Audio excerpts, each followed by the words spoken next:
Ooh, what's up, Internet? My name is Nerdy. And I'm Clarus. And this is the Nerdy. The Wordy. The Book Club. That's right, we're back on Friday. Friday Book Club is back. How are we feeling? Y'all, it's been months. Literal months since we've been on a Friday because I've been doing Charlie and the Chocolate Factory on Fridays. But that show is done. I am free. Willy Wonka has finally freed this Oompa Loompa, and I get to go back into the world and be a real boy. I'm happy for you. Oh, I'm so stoked. So excited. It was a great experience. Love my cast, the team there. Everyone, thank you so much for everything. But it's time to get back to real life, which means it's time for Friday Book Club. Hell yeah. All right. This book club is The Alloy of Law, Prologue through Chapter 9. This little book here, we got those white, blue, and black covers for Era 2 as well. They're just so nice. Well, that's what we have for Era 1, so they look good on the shelf next to each other. Yeah. We kept it all very pretty and thematic. Yeah, we did. It is the beginning of this book. Next week, we're going to be finishing this book. It's going to be quick. We're getting through this so fast. Clarus, do you think that we're going to have enough to do a full book recap on this book? Oh, I didn't think about that. It's so short. I was like, oh yeah, we're doing a full book recap in 2 weeks. I was like, I don't know, man. Here's the thing. We don't have to do 4-hour podcasts every time. Oh, yeah. That's an interesting thought. Yeah. That's wild. We totally could just recap it and only talk until we're out of things to say, which still, might be several hours. But that's fair. That's fair. Just how we roll, Yeah. Before we get into today, it's a good time to remind you this podcast is brought to you by MistyMountainGaming.com. MistyMountainGaming.com is a website. It's the website where you can go to buy the accoutrement necessary for you to play Dungeons and Dragons, the Stormlight RPG, other games, Daggerheart. Y'all ready for Daggerheart? They sell dice. 2d12s ready. You're gonna need dice. And nobody sells a set with 2d12s yet. So if you're playing Daggerheart, you're gonna have to buy 2 sets of dice. Yeah. Who can afford that? You can at MistyMountainGaming.com because you can use our code nerdynightly15 to get 15% off your order so that you can afford 2 sets of dice. Hell yeah. You're welcome. nerdynightly15. Get yo dice. And MistyMountainGaming.com, our friends, please listen to this part. I know that you watch the show to make sure that we don't mess up the sponsorship. Talk to us. We have a business proposition for you involving making fate dice, because here's the thing. Daggerheart needs dice sets with 2d12s, and Stormlight needs you to have this d6 fate dice. No company yet has announced. No, I've been looking. Oh, I follow all the major dice sellers. All right. I'm in their DMs trying to get them to sponsor our shit. None of them have announced Stormlight Archive or I guess Cosmere RPG dice, nor have they announced Daggerheart dice. And I'm like, get on it. Get on it. These are going to be popular products. Get those dice. So let me design them for you. Yeah. Yeah. Work with us. Yeah. People like us. We're totally normal. We just raised $17,000 for charity. Yeah. We did that. That was pretty cool. That was pretty great. And now back to the show. I hope 2025's treating y'all real good. I know it's been like 3 days, but hey. It's still something. New Year's feels like it was 2 weeks ago. I know. That's so weird. I know. Time keeps on slipping. I love that everyone in the chat's like, no, 4 hours is good. We're here for the 4-hour book clubs. Yeah, I here's the thing. I enjoy the 4-hour book clubs more than you do. What do you mean? I enjoy them. What? Mm-hmm. You're more insistent on us not doing them though. I'm just trying to keep a schedule. That's all. And my schedule accounts for a 4-hour book club. I don't know what to tell you. Oh, you think like, after 2 o'clock we'll do something else, and I'm like, after 3 o'clock we'll do something else. Gotcha. And by something else, it's nap because a 4-hour book club wipes me out. Gotcha. But I don't know that we have 4. I don't know if I have 4 hours of things to say. No, so maybe we'll just add a new podcast instead. Oh right, this Sunday, come to Kushil's Dart Club. No, it's Smut Club Sundays. It's not smutty though. It's The people who Sexual. recommended Kushiel's Dart to us, you failed at bringing us a fun smut book for us to do smut things with. Nerdy wanted to be horny, and he's just very invested. It's not that I wanted to be horny. The proposition of book club was that we were going to do something fun and funny. Kushiel's Dart is just a normal book club book. Is it? It has more sex in it. Yeah. Because it's about that. Uh-huh. But it's not fun. No. Like, a 16-year-old girl getting whipped while losing her virginity isn't, like, fun smut. Okay, people may not have read this book yet. We're not going to spoil the other books that we're doing in our book club. It's not a spoiler. That is the plot of... That is, like, the back cover. That is, like, 18 chapters in. Into a 96-chapter book. Look, here's the reason why I don't mind that. I'm so sorry. No. I'm not sorry at all. The reason why that's not a spoiler is because... If that makes you uncomfortable, don't read the book. That is my content warning for Kushiel's Dart. You know what? That's fair. that is fair. There are some times where spoilers are okay, and it's because this is where that's the beginning of the book. That's not even a plot spoiler. It just is that is the level of thing you have to be comfortable with to get through it, and I'm fine telling people that. Look, Kushiel's Dart is very, very, very good. But we're also going to be doing Morning Glory Milking Farm because I wanted to do a very funny, smutty book. And so we're going to do a book about a woman jacking off minotaurs, okay? And y'all are going to like it. Yep, love that. That'll be in February because Kushiel's Dart is hefty. So we're going to take some. So the next 3 Sundays, we are doing Kushiel's Dart. And then on Sunday, February 2nd, I think we said? Yes. Whatever that first Sunday in February is, we're doing our Valentine's Day Morning Glory Milking Farm bonus book club. Is that what we said? Yeah, right, because we're gone all the other ones. And then book club will be a little weird in February because we're going to be in LA. We might be doing it from LA. We're not sure yet, so hold on to your butts about that. Oh, I thought we were missing 2 book clubs. We just haven't announced anything yet, so we don't know what that exact plan is. Love that. And then depending on how the end of Kushiel's Dart go, we might do more Kushiel's Dart. We might not. I'm not sure yet. Yeah, maybe not right away because we're going to be going to We might do Japan. book 2 in March. We might do book 3 in May. We'll see how things break down. We'll see how much time we have to make sure we like the end of the book first. We've only read like 20 chapters. So Yeah. Skafdani said, is that where purple milk comes from? Yes, it is. Sure. Love that. Yeah, unfortunately, February's crazy. But we're gonna do as much book club as we can. Yeah, oopsie doopsie. Because it's fine. We're 10 minutes in. I think it's time to start talking about Alloy of Law. Mistborn Era 2. Brandy Sandy. We don't want to do the reveal? Oh, I did set that up. Do you want to... I've been talking a lot. Let's do the reveal. Well, you have the No, I'll click the button. Okay. You talk about Guys, I definitely already,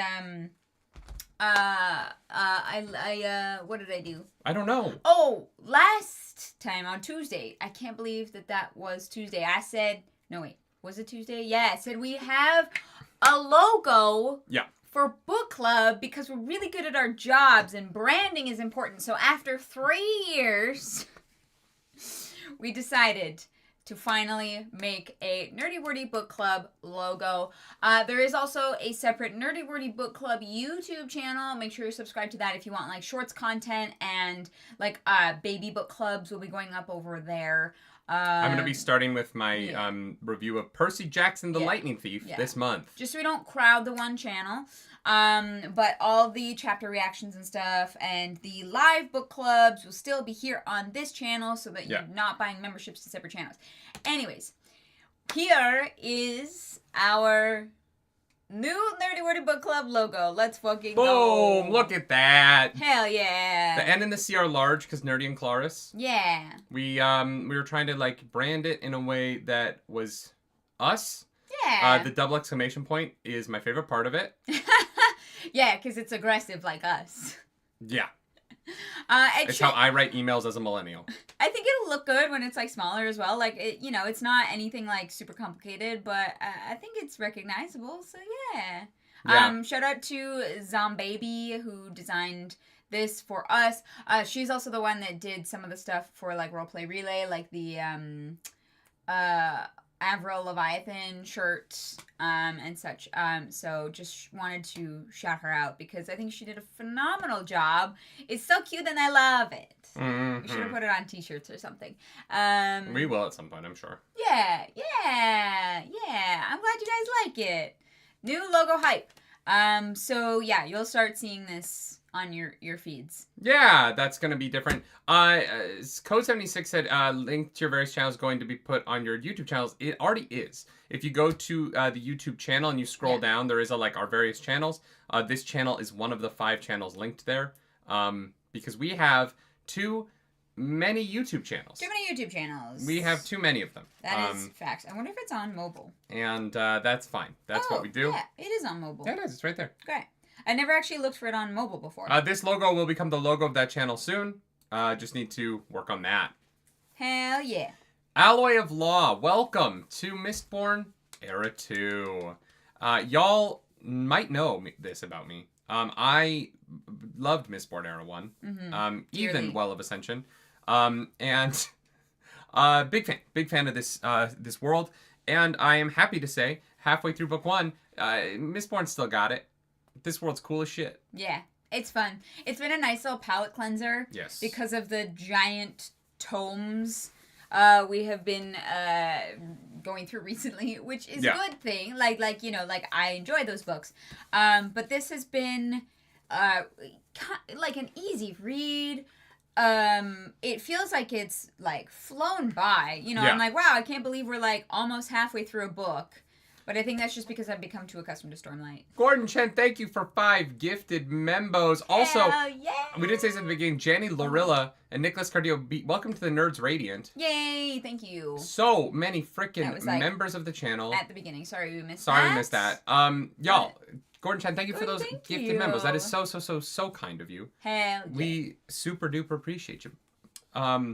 There's going to be quite a few reactions to this book, actually. Yeah. I've been watching them come in. There's 5 for part 1, so I have no idea what we're doing next week.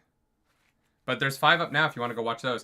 I think that what Alloy of Law does really well is something that I have been saying I wanted to see from a Brandon Sanderson book, which is just tell a story. I don't need everything you write to be a bunch of characters who know nothing about the world they live in slowly peeling away the onion layers. Yeah. It's fine. I'm not saying that you should never write that. I'm just saying that, Brandon Sanderson does that so much. And it was nice to... I was diving into a book where I was like, oh, hey, these characters know the world they live in. And they feel like they're, genuinely a part of it. And there isn't some, weird mystery about how, it functions.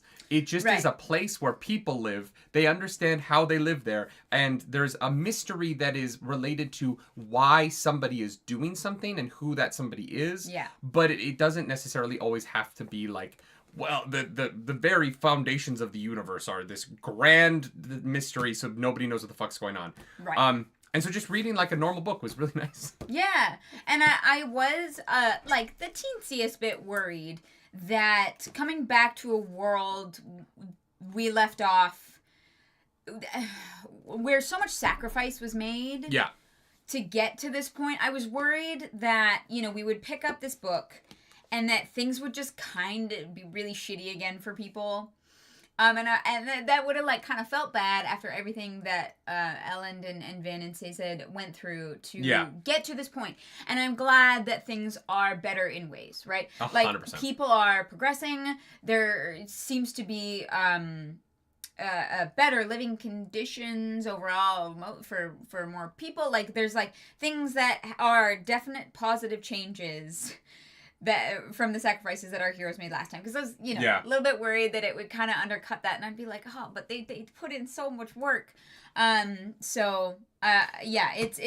nice that it the whole world doesn't feel in dire straits at the moment. Well, and what's so interesting about it is it gets out of the fantasy problem where fantasy worlds end up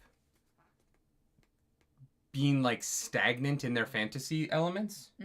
And you get to a point where you're like, wait, this culture's been around for 10,000 years and it hasn't changed? Yeah. Well, why? Yeah. What do you mean the world? And it is the problem I have with some fantasy worlds where they're like, this kingdom has stood for 50,000 years and they use steel swords still. And it's like, why? You guys really haven't figured out guns yet? Yeah. What do you mean you haven't technologically progressed in 50,000 years? Yeah. Human beings have only been on Earth for fucking 10,000 years. Shadowing gets it. We've been to the moon. Yeah. No, I and so feel that. The idea that Adenu says not every civilization wants to progress, wrong. That is actually incorrect. That is human nature. Yeah, there are some civilizations there are very few civilizations that have not progressed. Well, actually, maybe that's unfair. There are still some civilizations that we find where people like are arguably like you find tribes that have not technologically progressed. But whether or not that is a function of deliberate choice. Whether that is a function of Gritzer, I just want to say welcome to the Nerds Radiant. I think while Stormlight books technically were stronger written in most cases, I think Mistborn lends itself to Brandon's skill writing with momentum. Yeah, it definitely feels like there's no part to like get through so that you can understand what's going on. It kind of hooks you in right from the very beginning. I disagree with that. Actually. Really? Yeah, as an idea. I think that the Stormlight books have, particularly Way of Kings and Words of Radiance, even Oathbringer, I think that they have some bad pacing. Like genuinely. Like I think that my biggest criticism of Way of Kings is the pacing of it. The individual chapters are often written very well. Like I said when we were doing those book clubs, like I was consistent about. I don't really have like a complaint about the individual moments. That's literally what they're saying. But when I think of stronger written, I actually don't think the writing is stronger if the pacing isn't strong, right? Like I think that like there are incredibly hype moments in that first book and some of the best hype moments in the second book, but I think that some of the writing of like the foundation of those books is it would be where I think the weakness of Stormlight is. See, I think they're stronger written because of the ideas that they explore and the grandness of it. Like to me, pacing is like momentum, like it is its own thing, whereas like quality of writing is the ideas that you are able to convey, and I think that those are very strong in Stormlight. See, I think it's the opposite. I think strong writing isn't about what ideas you're trying to convey, but how you're conveying them. Because anyone can put a big idea into a book. Pacing is a small part of that. I don't know that I agree with that. I think pacing is a massive part of the success of literature or any storytelling, right? I think almost all storytelling comes down to pacing. It's why an amazing play can be ruined by being just 10 minutes too long. You know what I mean? Like, you can be sitting there being like, God, this is brilliant, but Jesus Christ, I'm looking at my watch. And that's where pacing comes into play. You can ruin things with bad pacing that are otherwise exemplary. And I think that and I'm not saying that he ruined Way of Kings with pacing, but I do think that the writing of this book to me feels stronger than the first book of Stormlight, only because it feels tight and like a lot of people talk about writing as like a promise an author makes to a audience in its opening that you then fulfill, right? The promise of your opening is what you want to like fulfill to your audience by the end of the book. Mm-hmm. And I think that why this book is so strong to me right now is because I understand the promise that was made in terms of what the experience is going to be. Mm-hmm. And every single chapter feels like it is a marker placed down in front of the audience being like, I'm fulfilling the promise. I'm not telling you all the secrets, right? There's a huge... I have no idea. You want me to guess what's going on in the book? No idea. Are we breeding Allomancers? Maybe. Like, we'll get to that. But the promise of what this book wants to be is being satisfied at every step. Yeah, I just think that, like, in terms of pacing, people are going to have different opinions on how important that is to them, right? Sure, yeah, and it's so subjective that pacing, your experience of pacing is going to be, Yeah, no, it's a complete subjective experience. I love John Schmidt's point here. You can't have a Sandalanche if you don't make the beginning too slow. I agree with that. Sure, yeah. I think we missed... What did we miss? Oh, shit, Guillermo Barros! Guillermo, thank you. Gifting 10 membos! Hell yeah. Holy shit. Thank you so much. That's incredible. Y'all are too kind to us. So many reactions for you to enjoy. Thank you, Guillermo. Happy New Year. Yeah. But yeah, no, I think I think the issue as well, and the difference between us, is that the most difficult part about the pacing for me was having to stop. Like, if I had picked up, oh my god, if I had picked up Way of Kings on my own time, knowing how I read, probably would have breezed the fuck through it and would have had absolutely no issues with pacing. Like, I would have, like, because I know I like that book more than you do. The beginning doesn't, like, grate on me in the way that it does for you. And so, pacing for me within that book itself was exacerbated by the way that we enjoyed it and read it. That's not really, the speed at which I read a book isn't what I mean when I'm talking about pacing, right?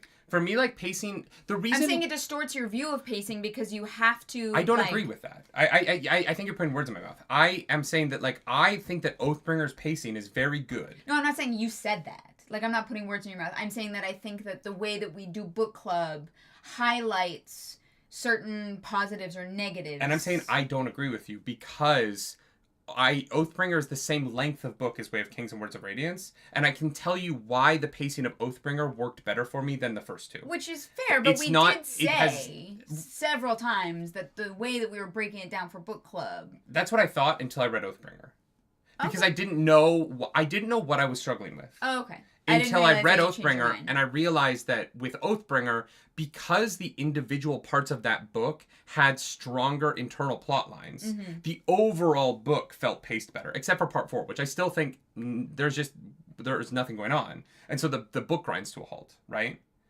For me, like, the pacing of Oathbringer showed me why Way of Kings to me felt paced oddly. It wasn't that we were stopping for book club. It was that they're just spinning their wheels on the Shattered Plains, and Shallan and Yasna are just spinning their wheels in Yavkaved. And it's trying to reveal things to me, and the book wants me to know things about the world, but the plot doesn't really go anywhere, right? In the individual parts. In the larger book, it does, because you get the Sanderlanche at the end. But then in Oathbringer, part 1 of Oathbringer is a story. It's a little story within the bigger story, but it's its own thing. Yeah. And it has a beginning, middle, and end. And then part 2 did something on its own. And then part 3 did a lot, right? Yeah. And so you get, what you get pacing-wise is sort of that, the rubber banding of it feeling like we're going forward and back and forward and back and forward and back. Yeah. Whereas Way of Kings doesn't do that. And so the pacing of that book feels weird to me because it's a lot of nothing. Sometimes, and a lot of internal monologues, and a lot of these things not moving forward because they're going to in book 3. And so but we need you to know all of this stuff so that book 3 can be what it is. Yeah. And so we're going to slow down the beginning of the series pacing wise, even though it has great moments and it's exciting and there's great writing in it. The pacing of that book is about, my problems with it are about, it's just setting up other books. Whereas this feels like this is a Isle of Laws a contained story. This is a book. Yeah. And I'm like, we're going to have the mystery solved by the end of this book. And then there's going to be more, and I'm excited for those things. Yeah. But the book is constantly telling me the promise of this book is going to be satisfied. Yeah. And I'm just digging that. We missed a couple super chats here. Johnny Coleman says Alloy of Law attempts less but does it better. I don't know if I would say better than Oathbringer, but I think it does better than Way of Kings at being the first book in a new thing. Yeah, okay. That's fair. Yeah. Judah, thank you as well for that super chat. I always loved Era 2, especially because how it integrates magic into everyday life at this point in time where technology is evolving rapidly. I agree with that. Yeah, no, 100%. And the, like, you know, the way in which the technology of guns, we'll probably talk about during book club, but the way in which technology is adapting to fight magic is so interesting. Right? Yeah. Like the alloys of aluminum that they're using to get around coin shots and to get around the magics of this world. Yeah. I just think it's really cool. I think that, like, the storytelling of this book is fascinating so far. Yeah. No, I'm having a blast. And also, one of the things that I really like about it is that Brandon Sanderson doesn't feel the need to, like, yell at us what the mythology of Era 1 is. It's real subtle in a way where they were like the Lord Mistborn. And we both immediately went, oh, Elend. Yeah. They've got to be talking about Elend. No, they're talking about Lestibornis because he was alive after. Yeah. And I was like, oh, like, it's... Or the Ascendant... What do they call Vin? The Ascendant Warrior or something? Warrior? I think, yeah. It's just, you know, it's not... Somebody hasn't been like, right, when Sazed brought preservation and ruin together and became harmony. They just keep saying for harmony's sake. Yeah. And I think that, like, those bits of it are... It's really fun to read a mythology where, like, I know it enough that I can parse it out. Yeah. But the book doesn't feel the need to, like, clobber me with it. Yeah, I agree. Arzu, thank you for that super chat. To put it in Sanderson's own terms, those smaller promises don't have enough payoff at proper intervals, and that's what pacing is and why it feels off. Sure, yeah. And okay. Okay. Yeah, I agree. And I agree with that. And I think that when Sanderson is good at that, he's one of the best. If not, you know, I won't say he's the best, but he's one of the best. Yeah. I don't know that I could say there's the best writer. But I do. I think that, right? Like, I think Hero of Ages is a masterpiece of that. Yeah. But I do think there are times where he's missed the mark on that. And I've said it for 100 hours on this book club. Let's go. If you want to know what I think about those books, you can. Let's talk about Alloy of Law. It's like there's hours for you to enjoy. I was scrolling through the playlist of the Nerdy Wordy Book Club. We've been doing this for over 3 years. This show is over 3 years old. I know. Like, the Nerdy Wordy Book Club will have a 5-year anniversary. And I think we maybe had 4 episodes that were under 3 hours. Can you imagine in 2025 being like, you know what? I'm going to start the Nerdy Wordy Book Club and catch up. Good luck. Although, to be fair, I was like, I'm going to start Critical Role and I'm going to catch up. That's true, but you're crazy. And their show's way better than ours. Oh my goodness. Yeah, the pacing of this podcast, Mr. Kite, is horrendous. Definitely something that we need to work on. Guillermo Barrow says the fact that you have multiple religions, even though Sazed is there, is also very fun. Yeah, and the path being like you have to read this book of 300 religions that your God put together, so that you can understand what all of them, so that you can know how they fucked up, is very funny to me. Yeah. I kind of love that, actually. All right. Prologue. The first of the 5 chapters we reacted to this week. Thank you all so much for that. Hell yeah. We meet Waxillium Ladrian. What a name. What a name. You know that he came up with Wax and Wayne? Yeah, and was like, how do I justify wax? Yeah. I know. 100%. There literally, it cannot be anything. Waxillium as a name is incredible. I am so glad I was not named that. James Ross, welcome back to the Nerd Table, or Nerds Radiant. We never changed that, actually. I know. My kid is about to be 3 this month. He doesn't get to watch Uncle Nerdy and Clarus anymore. He can repeat curse words. I'm so sorry. That's so funny. But yes, this show is definitely not for children. Did I catch Wax's last name? I just said it out loud. Ladrian. Does that mean something? Ladrian. No, I don't know. Pheno says, it's like Larry I thought Studios. It's Maximilian with M upside down. Yes, but it's Waxillium and Wayne. It's the cycle. It's the phases of the moon. Yeah. Like the moon waxes and it wanes. Like they're literally like they're the moon cycle. Yeah. There isn't even a moon there, which makes it funnier. That is true. They don't actually have a waxing and waning. Oh, right. Yeah. He named them Wax and Wade because there is no moon on schedule. That's incredible. Breeze's last name was Ladrian? I didn't know that. If you say so. Interesting. Sure. Definitely don't remember any of our heroes' last name except for, like, Ellen Venture. That's literally it. Although, actually, that's not... There was one I don't remember house... any of their last names. There was one house name that I thought sounded familiar, but I'm not sure Tikiel? why. Yeah. Yeah, Tikiel is from the first book. Yeah, I was like, that was around, but I don't remember who the fuck that was. Chris Hazelin, thank you for that super chat. Thank you. Do we know next sections? I believe there are 6. Someone said in the chat there are 6 chapters commissioned. Yeah. I don't know off the top of my head what those are. I would bop into the Discord. There's 6? That's what someone said. That's what I thought. Oh god, we're gonna be busy. It is in the mod chat. Okay. Also, we've got to do chapter 37 for Kushiel's Dart. That is also true. Yeah, I can actually apparently let you know right now which chapters are commissioned. So if there's any more that you want, speak to the mods. We've got chapter 13 and 14. We've got chapter 18 and 19, chapter 20, and the epilogue. And if you would like to commission chapters from Morning Glory Milking Farm, let the mods know. Oh my god. I just want to sit there and have to listen to, like, jerk-off instructions. Oh yeah, hey, you know what? These books could have anything in them. Oh my god. Well, no, the Morning Glory Milking Farm is literally just a book about jerking off minotaurs. Oh. That's what the book's about. Oh. Yeah. I thought it was, like you fall in love with a minotaur or some shit. I don't know. No, well, I think she does fall in love with the minotaur, but the job, it's about a woman who applies for a job at a farm where she jerks off minotaurs because their semen is used to make Cialis. Cialis? Like the drug? Yeah. Oh. Yeah. Wow. No wonder it has such a long list of side effects. Oh, is there an audiobook? There might not be an audiobook, actually, before we get too far ahead on that. Oh, that is fair. That is absolutely fair. But there will be a audiobook of my smut novel, which I started last night. Oh, you did? I did. Proud of you. I did. I've put pen to paper on my smut novel about Vecna's parents.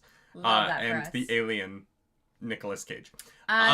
Steak is meat. Thank you for that super chat. I'm reading the first Mistborn, so you need to catch up. Not to mention the Stormlight Archive. That you have a lot of reading ahead of you, my friend, but enjoy Mistborn. I'm not gonna lie, Steak is meat. You Era could 1. probably get through Mistborn Era 1 and catch up and just go right to Mistborn Era 2 with us. True. And we'll try not to talk too much about Stormlight Archive. Yeah. No, but I hope you enjoyed the book. Mistborn is brilliant. I love Era 1 so much. But we're talking about Era 2 with Waxilium Ladrian. He's doing the pew pew, all right.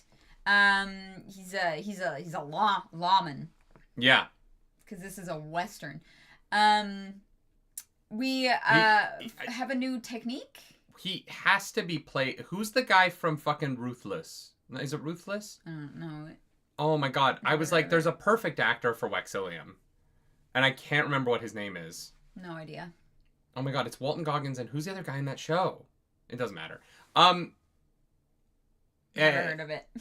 I have no idea. It's like a westerny show. I think he would be great in it. Waxilium, I'm not gonna lie. I think that if you wanted to start the Cosmere on-screen universe, this is the Timothy Oliphant. That's it. Justified. Blue. I love that you knew where my brain was going. I actually know who Timothy Oliphant is. I gave you Walton Goggins and Ruthless, and you pulled it together. Wasn't he in Mandalorian? Yep. Yeah, I know who that is. He might be a bit old, but yeah, I love it. Timothy Oliphant as Waxilium would be sick. Okay. Ruthless is a Tyler Perry show. I don't know, man. It's all scrambled eggs up there at this time in the morning. On the U.S. Alloy of Law cover, it's literally Matt Mercer. Is it Matt Mercer? I thought he kind of looked like Tom Cruise. Thank you for recommending the graphic audiobooks. Thanks for the super chat. Appreciate it. Hell yeah. Thank you so much. Yeah. So, Waxilium is in a gunfight in Feltrel, out in the roughs. And he is showing off his cool powers. We basically live in a world where Mistborn are gone.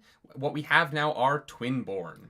Yeah. So because the Terrace people are no longer being enslaved and castrated, their genes are propagating into the general public, and ferrochemy is spreading again. Sazed's people live on because of his actions. I think that is beautiful. Hell yeah. Although they're a little judgy. They don't often marry outside of their own people. It's only been 300 years. Gina, thank you for that super chat. I also saw Joel Kinnaman as Wax. I'm not sure Oh, who that is. okay. I like Joel Kinnaman in some things. I don't like him in others. He's a hit and miss actor for me. It would depend on the director. But seriously, like, I feel like this could be the first. If Brandon Sanderson really wanted to get his stuff off the ground in a live action sense, I would actually start with this. Because it is a genre that Hollywood knows how to make. Yeah. And if you were to lay the groundwork of the Mistborn Era 1 as, like, ideas that these characters know about... You would definitely spoil Era 1, and you wouldn't really be able to make it. I don't think you'd spoil it at all. I mean, yeah, like Ellendale. Like... The different, like, religions. Like, I hear what you're saying. Look, as far as tone and content, like, I think that this would adapt really well. I just think you then kind of screw yourself over doing Era 1. Aiden says Hollywood can't make anything these days. They just made Fallout, and this is basically just the Fallout TV show. Yeah. Tonally, like, this is kind of just the Fallout TV show, and that was awesome. Yeah. So he is, Waxillium is a twinborn, and he has the ferochemic ability of making himself lighter and heavier, and he has the coin shot ability of being able to push on metal, and so he's able to do this, he has, like, his special ability, which is his steel bubble, where he pushes out against everything around him, which causes bullets to kind of careen carelessly in random directions. It's not a perfect fix. And just like that, we have 7 chapters to react to next week. Hell yeah, let's go. Let's go. So he is... he's in the middle of a fight. He's steel bubbling, and he is... killing some dudes with his guns. That's right, it's Mistborn Era 2. We have guns now. He also can steel push on bullets after he fires them, which seems incredibly silly to me. I don't know why you would need a bullet to go faster, but he does it. Because that way it can, like, puncture more people. Like, imagine if you had, like, 6 people in a row, and you could give it a little extra shove. Yeah. They'd have to be lined up real nice. I always thought... Or you could, like, shoot through the wall of a house. And get someone on the other side that you know is there. I thought that, like, bullets... My understanding of bullets' speed is that... Isn't there a level at which that bullet's penetration is limited by mass?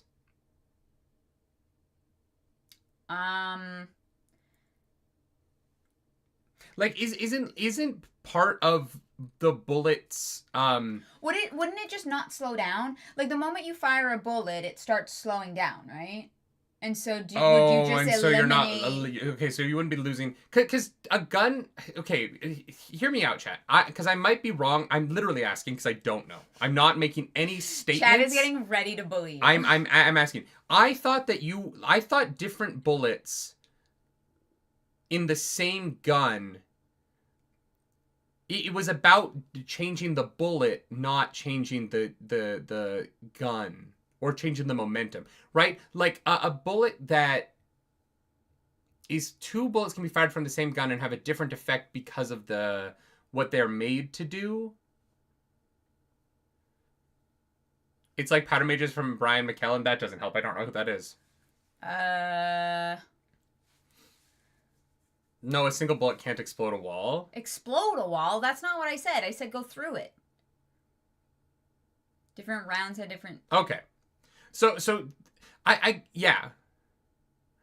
guess the one thing about it that seems crazy to me is that you would be able to, and I'm not saying it's wrong, it just seems crazy that you would be able to shoot a bullet and then have the speed of thought to then connect to the movement of that bullet. And it just, every time I've seen a bullet fired, it's moved so fast that I've shot guns in my lifetime. You know what I mean?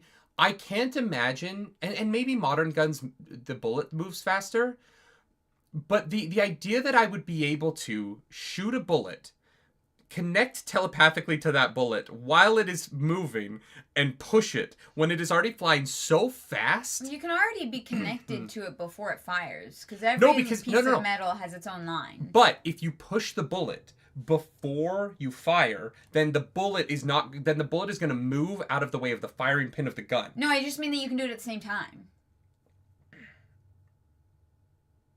The timing of that seems crazy.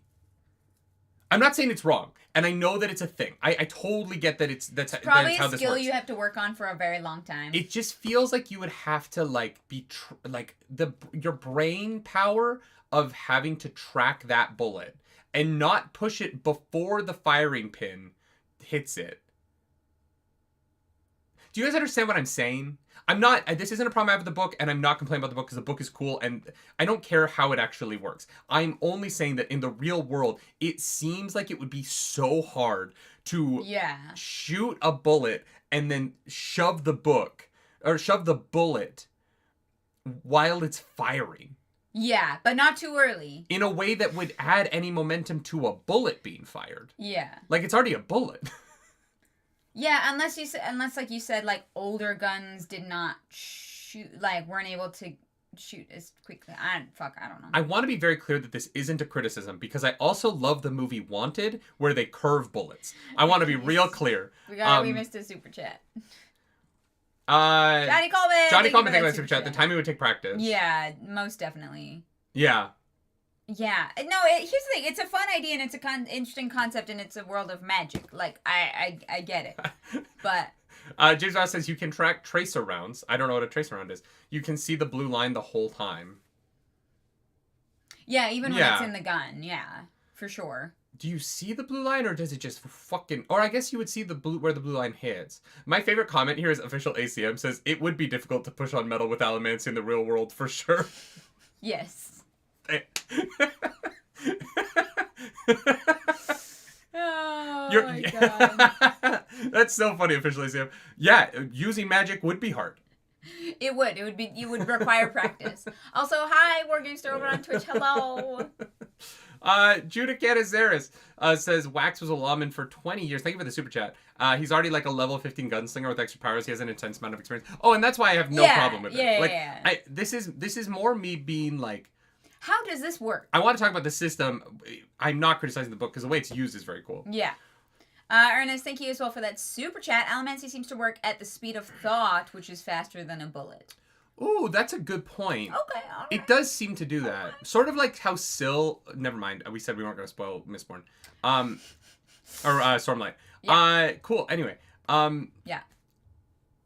Yeah, interesting. No, it's just a fun... It's a fun combat idea, but I just feel... Honestly, if this was in the real world, I feel like you would shoot this at a wood shield, right? And then you would go to push the bullet through the shield, and what would just happen is you'd just be pushing your weight against the shield. The idea that you'd be able to speed up the bullet, to me, seems odd, is all I'm saying. Just because of how fast bullets move. Yeah. Yeah, and like I said, I don't know anything about guns or that like the specific guns that they have. Like, he's like Astarion, and I was like, from Baldur's Gate? Like, I don't know these things. That is true. Wax. He's got an Astarion. It's like the opening. It's the opening line, right? Yeah, something like that. It's right very early, and I was like, oh, we're doing Baldur's Gate. He held Astarion. Yeah. We were like, he held Astarion? He's got a body pillow. Is this like a gay, actually? Like, fucking, like, romance book? God, I hope so. Yeah. So he's bubbling, and then someone near him gets taken out, and he looks up. Who is it? Lessie. Does not get taken out yet. No. She, like, takes out a guy up on the roof. Yeah. Lessie is named after... Mistborn? The Lord Mistborn? I don't know. It was definitely a interesting name choice for sure. I was like, wow, you really named your daughter after, like, the king of this world? The Lord Mistborn? Maybe she picked that name. Maybe. That's a lot of pressure to put on a kid, though. Yeah. Just don't name your kid after famous things. Stop naming your daughters Khaleesi. Super weird. Did you read those books? She murdered a lot of people. Yeah, but like she looked good while doing it. Well, actually, no, that didn't happen in the books yet. In the book, well, yeah, I guess. Guys. Spoilers. For Winds of Winter 2025? No, 2035 maybe. Yeah. I don't know if we'll still have paper books in 2035. I hope so. Don't say that. I like having books on my shelves. Yeah, but we won't have any trees left. Wow. Well, all right. Get ready, y'all. These are about to become very expensive. Jesus Christ. Anyways, Lessie is a cool gal who likes to do the pew-pew as well. They're like... I did love that she showed up and I went, oh no, she's gonna die. Yeah. I knew, if you can watch the reaction, we meet her and I immediately went, fuck, this woman's dead. I have watched way too many Westerns to think for 1 second Leslie was making it out of the prologue. Well, and it's the prologue. You know, like someone's gonna die. Anyways, they're hunting this like serial killer, Bloody Tan. Okay, trying to collect that bounty. They find the hideout. Well, sorry. Wax finds the hideout. They get split up. Yeah, and at first I thought that like this dude was practicing hemalurgy because people were like he might be trying to. Yeah, people were like stabbed and hung up. Yeah, strung up in certain ways. That I was like, oh, that's a little suspicious. Anyways, turns out that Bloody Tan is 7 steps ahead of Wax and has captured Lessie and is holding her kind of hostage, but has no intention of making out of this. His entire goal is to make a piece of art that involves murder, and so I'm assuming he moves Lessie into the bullet. Like this was like a plan. It's more of like I think it's more of an instinctive thing where as the bullet is fired, at the same time Tan is already moving Leslie's body, and so the bullet hits her, and so Wax kills Leslie, and then in his shock immediately shoots Tan in the head. Yeah. It was a rough moment. Yeah. Shit happens real quick. Chapter 1 is back with Wax, and this is 5 months later. All right. And he's obviously very upset. He loved Leslie very much. And is obviously horrified that he killed her. Hilarious. Yeah. So he goes back to Ellendale. Yeah. And his uncle died, leaving him in charge of all the estates and stuff. What was the number of people that his house employed?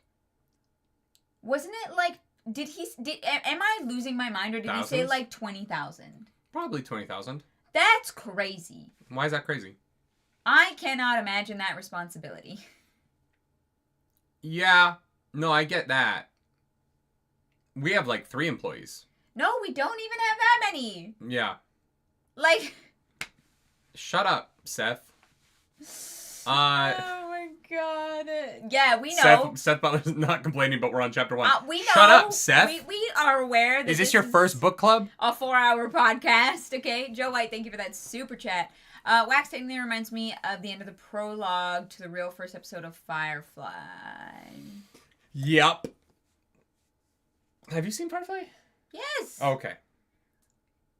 Good lord. It's not one we've watched together, so. No. I don't assume that you've seen anything. That's fair. No, we've talked about it. And I actually really liked the movie, but... My girlfriend became a modern art installation.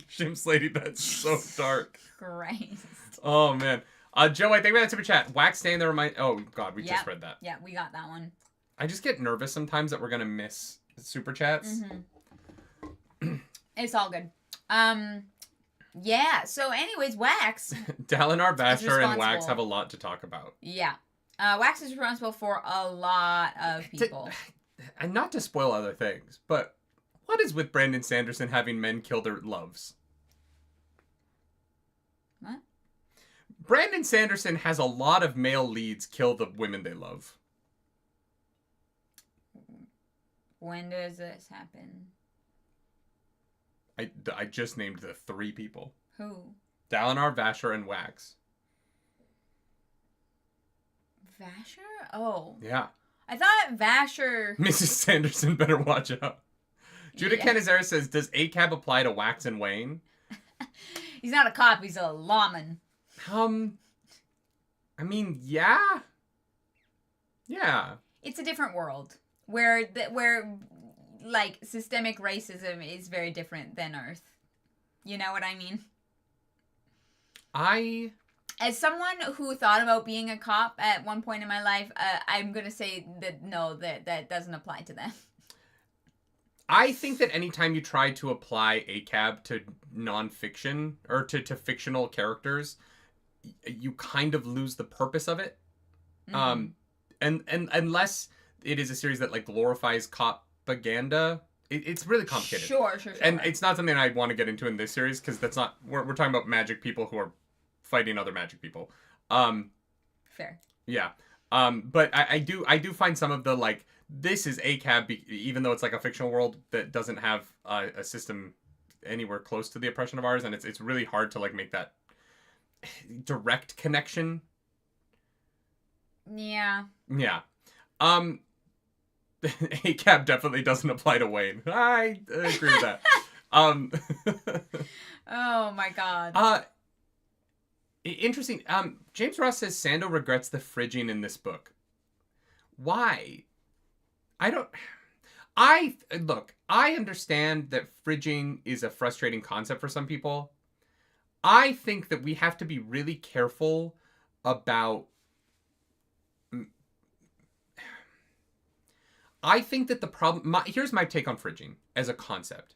And why, like, Deadpool 2 got it wrong, right? Is that if you're going to kill an important female character, and then there are no other female characters that do anything in the book, then I think that you've done it wrong, right? Like, and I think that that's the Deadpool 2 problem, is that despite the fact that Domino's there, Domino isn't important in that movie. Not really. Yeah. And Zazie Beetz, this is not me criticizing Zazie Beetz. I think she's incredible, and I think that movie didn't do enough with her. Yeah, exactly. That to me is more like a negative version of fridging. This book immediately brings up the actual female lead of the movie. And I think just killing a woman at the beginning of a series is not the same thing as fridging, right? Characters have to be allowed to die in media. And this idea that we can't kill, that a man's wife can't die ever again in any story we ever tell, and we can never talk about what it's like to be a widow as a man, is incredibly dumb to me. There are times where I agree with it. Like in The Wheel of Time, where Perrin's wife is killed and it just doesn't matter. Yeah, it doesn't mean anything for the character. It adds nothing to the plot. It is literally just shock for shock's value. Yeah, it is the using it as a way to make the audience have a feeling, and the book doesn't doing anything with it. Yeah, book or show, whichever it may be.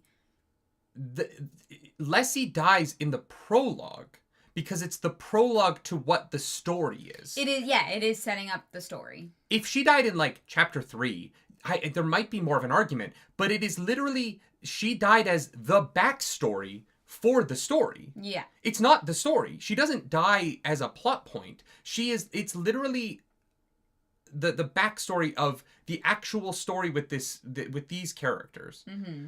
And I think that if we get to the point where where like literally any time a woman dies, we claim fridging, even though there are other female characters in that story who do have significant development and are a significant part of the plot, I think we're going to get to a point where like, you're not allowed to do anything. What you're allowed to write is mandated by what Twitter's going to be upset about, which like, fuck that. Yeah. There are things that I don't like in books, and I don't want authors to not write them because I don't love them. Like, that's so stupid. Stop writing prophecy. You're not allowed. Well, but that's a great point, right? Like, the idea that, like, oh, well, Nerdy Nightly says that prophecy is a bad way to tell a story, and so no one's ever going to do it. That would be insane to me. Yeah. No, other people love prophecy stories. And I think that being like, oh, they killed a woman in the prologue. She was fridged.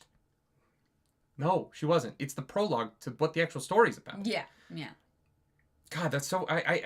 Yeah. The people who think that Twitter is where the actual conversation about things is happening, it isn't. Like, if you really think about it, Twitter has what, like 1.5 million users in North America? Is that it? Literally. Like, Twitter's not. The conversation on Twitter is not the. Is that What? I need to know how many people are on Twitter now. How many? People treat like anger on Twitter as if it's the center of the conversation on film and TV or books, and I don't think it is. And I think that we get too hung up on what people are upset about sometimes. I also feel like fridging was one of those things. This book might have just come out when that was a hot topic that people were upset about, but people have kind of forgotten about it because the U.S. alone has 100 million Twitter users. Active Twitter users daily? Yeah, I mean, this was in October. How many U.S. users are on X? 106 million. Yeah, as of July 2024. Huh. I am way off then. Yeah, that's very different than 1.5 million. But by a significant margin. I don't know where I got that number. Yeah, I was like, what? 106 million is a third of the United States. I don't buy that a third of the United States, or well, actually, I guess it's closer to a quarter now. Yeah. How many of them are bots? I believe that's I would believe that's accounts, but how, like, active daily users I think is significantly smaller than that. I don't know about active daily users. Because that's the number that I was talking about. I'm not talking about how many Twitter. How many? What if I put in active daily users? That's what I'm googling.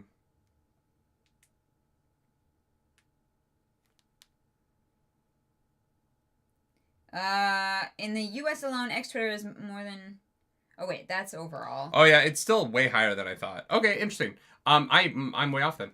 I was like, how is that possible? Active monthly users are 50 million. Okay. Yeah. Yeah. But and I guess that's an eighth of the country is actually a much bigger sample size than I thought Twitter had. But yeah, I think anyway, my point is like the idea that, look, is it a trope that she dies? Absolutely. I knew she was going to die from the beginning of the chapter because I've read a Western. You know what I mean? Yeah. But the idea that it's fridging, to me, you have to look at the book as a whole and not the moment. And I think that's where these conversations are getting hung up, and we're having these kind of inane and pointless conversations about media. Mm-hmm. Is there are people who are looking at any example of something as being bad, mm-hmm. and not how does it fit into the larger book. If there were no other female characters in the first half of this book, I would agree with you. Sure, yeah. If we didn't get Steris and Marisia, that name just doesn't. Marisi. If they weren't here, and if they didn't feel like they had purpose and personality and an arc going for each of them, yeah, I would agree with you. I would be like, oh yeah, this is just a book about the men saving the women. But Marisi is fascinating, and she is the female lead. If she died to keep the plot going, I would be like, yeah, we're just killing every woman. Okay, all right. But it's literally the prologue. Mm-hmm. Like, it is oh god, yeah. I don't know, man. I don't know. I don't know how to talk about books anymore sometimes with people. That's why y'all are great. Chris, thank you for that super chat. How many of those are bots? It is a great question. That truly is the question of all questions. Yeah. Yeah. Yeah, I don't know. I don't agree with it. I technically, I guess it's fridging. I don't see the problem with it. Yeah. In this case. Yeah, no, I agree 100%. And I don't think that Sanderson should regret it. Yeah. I don't know. It's wild. So it's been 5 months. Yeah. We're still in chapter 1. we're an hour in 20 seconds. So congratulations. We still do book club. Remember, I was like, this one probably won't be 4 hours. Wax is fighting a different fight now. He has left behind his lawman days. Yeah. And is now fighting the good fight of having to go to parties. Just like a tragedy. Vin had to 300 years earlier. And he is bored as shit. So what does he do? Pulls a Doctor Strange, leaps off the balcony, and heads off into the mists. He fucks off, pretty much. It's exactly like that moment from Multiverse of Madness, where just... Yeah, he's like, you know what? I'm out. I'm out of here. And he's booping around, flying, having a grand old time, until he comes across a bunch of criminals. Well, but... Wait, does he come across criminals first, or does he come across the building first? Oh, I mean, he hears gunshots. I don't know. What building? Doesn't he? Oh, this is... No, he climbs the building after. Doesn't he? Isn't this where he climbs the building? What building? The real tall building in the middle of town. I mean, yeah, he's flying around climbing buildings. No, but he climbs... Yeah, he climbs a skyscraper first. Sure. Yeah, and the climbing the building, just knowing media, the music that plays... the only reason I wanted to bring this up is because I was thinking about this while I was reading this, and I was like, I know that in the live-action version of this... Oh my god. That as he's pushing himself up, because this is like the beginning of the video game, right? When you get the first look at the city, this is the movie. And it teaches you how to use your powers. In the movie, he's pushing himself up and up and up and up, and all you would hear in the musical score is, "Can you take me higher to a place where blind men see?" And then as like the fucking like gets to the big moment, boom, Mistborn cloak, which is different now. It's more of a like duster Mistborn cloak. He pushes himself into the air above the skyscraper, and you see the full city of Elendil for the first time. Yeah. It'd be a great opening to this movie. And that's when you get the video game credits. Let me fucking direct this movie. I have all the ideas. I can see it in my head now. Mm-hmm. Anyway, he climbs to that great song, and then yeah, he does. He hears gunshots, and he's like, oh, criminals! And so he goes and he boops into the street and is gonna intervene, kind of tries to intervene, and cannot shoot his gun. Yeah. Because he just hears Lessie and sees her face, and it's very sad. Yeah. And so he has to bop out of there because he gets shot at. But then he realizes, oh, the constables did their job. They did okay. They didn't need me. So you know what? It is time to put away the guns and be a lord. Yeah, be a rich boy. Butler boy Tiom is like pushing him. He's like, look, there's a lot of people that need you to be a good lord. And like, yeah, maybe you want to be a lawman, but you got to be a good lord. So he goes back to Tiom and he's like, hey, here are my Asterians. Can you take this twinky little rogue boy, put him in the dark? Because he's a vampire, and if he sees the sun, he will die. Yeah. Code 76, I would love if this chapter had ended with him putting the guns away and being like, it's time to be Bruce Wayne, not Batman. Great. Chapter 2. That would be pretty great. Honestly, you could make a game out of Alloy of Law and just use the Dark Knight system. Add guns to it, but they kind of did add guns in Gotham Knights with everyone having like shooting abilities. So like there, you know what? There's actually already a game system that you could just like kind of slap an Alloy of Law skin over, tweak a little bit. That's fun. Spoilers for Baldur's Gate 3. It's 5 seconds into the game. Yeah, that one's on you. If you don't know who Asterion is at this point, I don't know what to fucking tell you. Neil Newbon is everywhere. Yeah. We're about to go see him on stage. What an icon. Truly. I'm excited. Yeah. Yeah, we're going to the 20-sided tavern in New York in 3 weeks. And he's going to be in it. So that's cool. I know, I'm stoked. We're going to his opening night. So then, yeah, he's like, look, I am now Waxillian Ladrian. I'm gonna not do that. Andrew says, love the actor, hate the character. No, I was just thinking about this. Yeah, I've actually never played with Astarion, and my first playthrough on stream, I killed him immediately. Yeah, and left him dead. I've never had him in my party ever. I'm not a big sneaky guy in Baldur's Gate 3. I like to just kind of fuck shit up. Yeah. No, I hear you. Yeah. Chapter 2, 6 months later, this book clips. Yeah. We're moving. It's now been almost a year since Lestibornis Lessie, that's her full name. Crazy. Died. Wow, what a name. Yeah, Lessie Lestiborni Lessis. Nailed it. Wax is hanging out with his butler, Tiom, and they're talking about how Lord Harms, who I was like, oh wow, this guy's gonna be a bad guy, because his name is Harms. The George Lucas would name Lord Harms would be the person who kills Amagundai. What? The Star Wars character Amagundai. Amagundai? Yeah. Can you guess what that character did? He got shot? He died. Oh. Oh, okay. Look, George Lucas is real subtle. Yeah. Yeah. Yeah. So, Jackstum Harms is coming over to sell his daughter to Waxillium. Wow. Okay, that's a way to put it. Light Blinded Full, thank you for that super chat. I find it ironic that Sanders gave the main characters names like Wax and Wayne when Scadrial has no moon.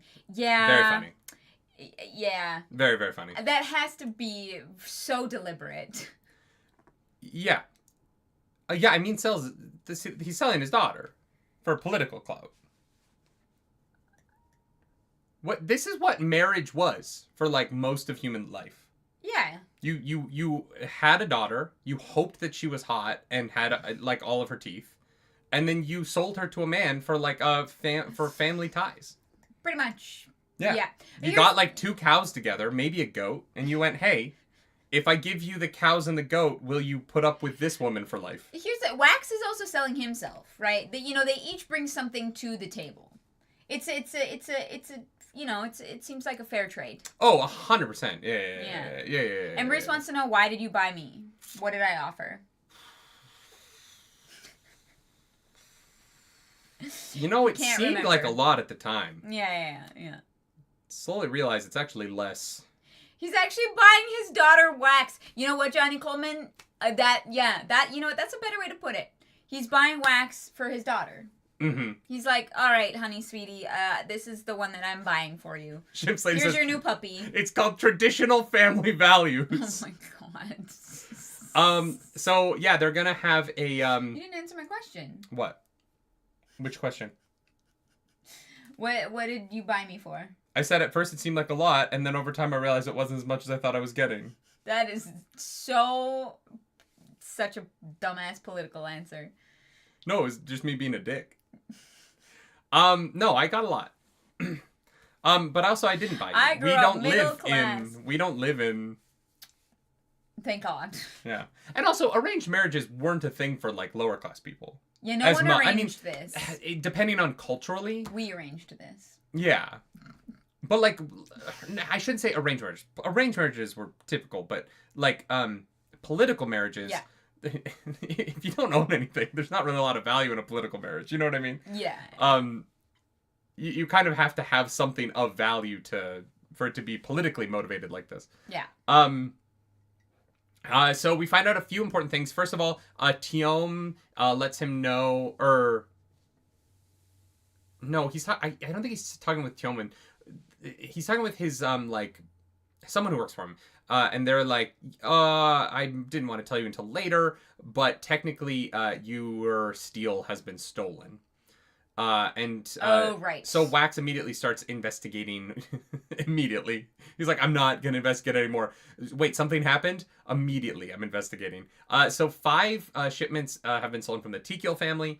It seems like there's some weird railway shit going on. Yeah. Very suspicious. So it's something to look into later, but not right now because we're about to go buy a spouse. And who is in the room where he thinks he's about to meet Harms? Well, that would be Wayne. No, it's the Lopin. Sure. In the audiobook, it's just Lopin. Yeah. It's just He's just loping.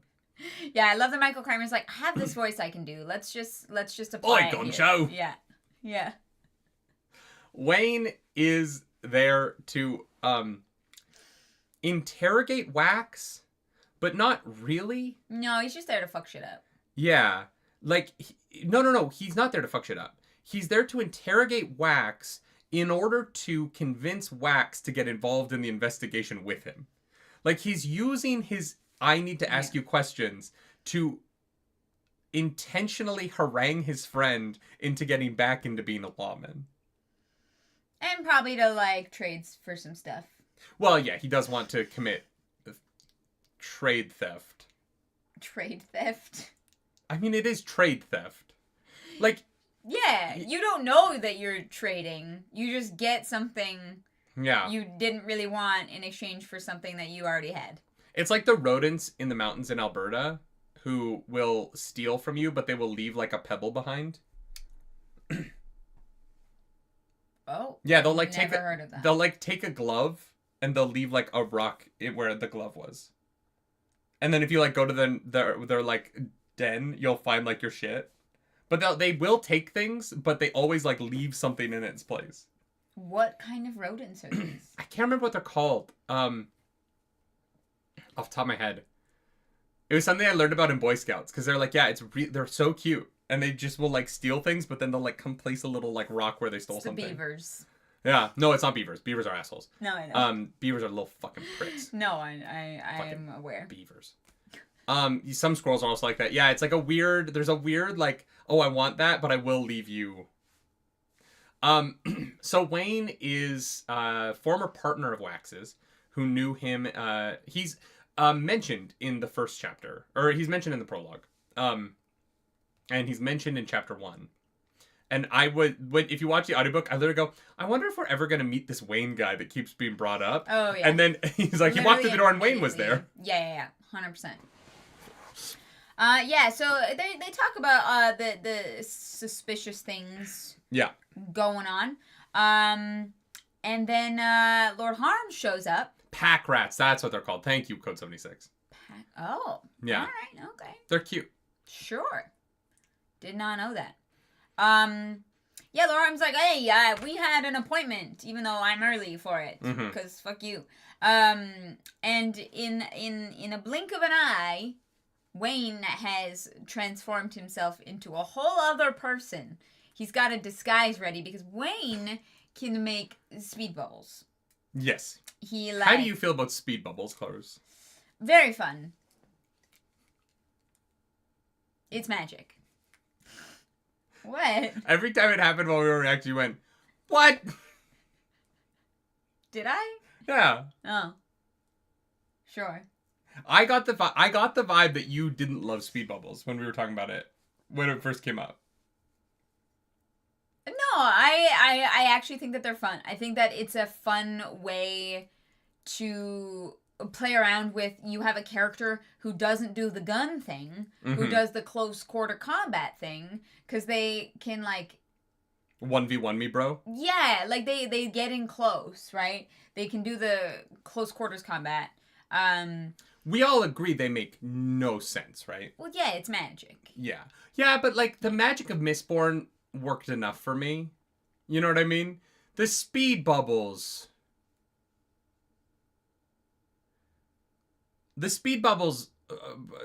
I was like, oh, okay. All right. Yeah. I like them a lot. I think it's a very fun concept, and I think that it's really cool. I think it's a really cool power. I don't see it being any different than seeing the fucking future. You know what I mean? Like, I think for me the reason why it is because it affects other people. It isn't that Wayne moves faster. It's that it creates a bubble around him. Mm-hmm. And if it made him move faster, I wouldn't feel as... I don't think it would feel as different to me. But there is something about it creating a bubble that physically affects other people that I don't know. It feels different somehow. Because it's like the only one that can affect other people? Yeah. Right? Yeah, I mean, it kind of affects an area and not a person. No, but the that area of effect is why it feels like it just feels like it feels like the magic system is like we're now going to go far more magical in a way that it just it feels different. So then in rioting though is like yeah, that those affect other people in the same way that like the copper or the pushing and pulling affect things outside of you, right? This being like this, it's something about it being a bubble that does something. I don't know. There's just something about the speed bubbles that feels like the magic system is going less grounded, which sounds insane given what the other powers are. But I think that the other powers that we know all affect people, right, and things. This feels like it is affecting the foundations of the universe, as opposed to affecting like. It feels like you've leveled up to a power that like a literal god would have, as opposed to. Although all of it's crazy. I don't know. I don't have a problem with it. I enjoy it greatly. It just does feel like we're doing a step up in bigger boy magic. Bigger boy magic. Yeah. Yeah, sure. Yeah. Yeah. Does that feel fair? I don't dislike it. I thought it was very fun, and I love the way we're going to play with it. But the first time he did it, I was like, oh, we're doing something like... This is a little crazy. Yeah, it's gonna have some interesting uses later on. I am 100% positive about that. I also love that Brandon Sanderson was like, and very specifically, I need to make sure that this doesn't just break guns. He immediately introduces break guns. Yeah, he immediately introduces speed bubbles, and then he introduces speed bubbles, and then immediately, first thing he does is go, and this you can't shoot out of them. Yeah, well, like he's just like, I need you to understand. I understand that I introduced guns, and a thing that would make guns the most powerful thing in the entire Cosmere at the same time, they don't work together. These powers do not stack. It's like when you read a TTRPG thing, and the first sentence in a new magic item is, this does not stack with this item. Yeah. Because we know it would be broken as fuck. Yeah. Zathras, thank you for that super chat. I see Spented Bunked as speed bubbles. Bubbles, maybe? As an effect on the local space-time curve in the same way gravity does. That says Spented Bunked, right? I'm not just having a dyslexic moment? Yeah. Okay, great. Yeah, I see speed bubbles as an effect on the local space-time curve in the same way gravity does. That's interesting. Because that would make it sort of like the radiant powers. I don't know how gravity affects space-time, so I'm not really sure. Yeah. Yeah.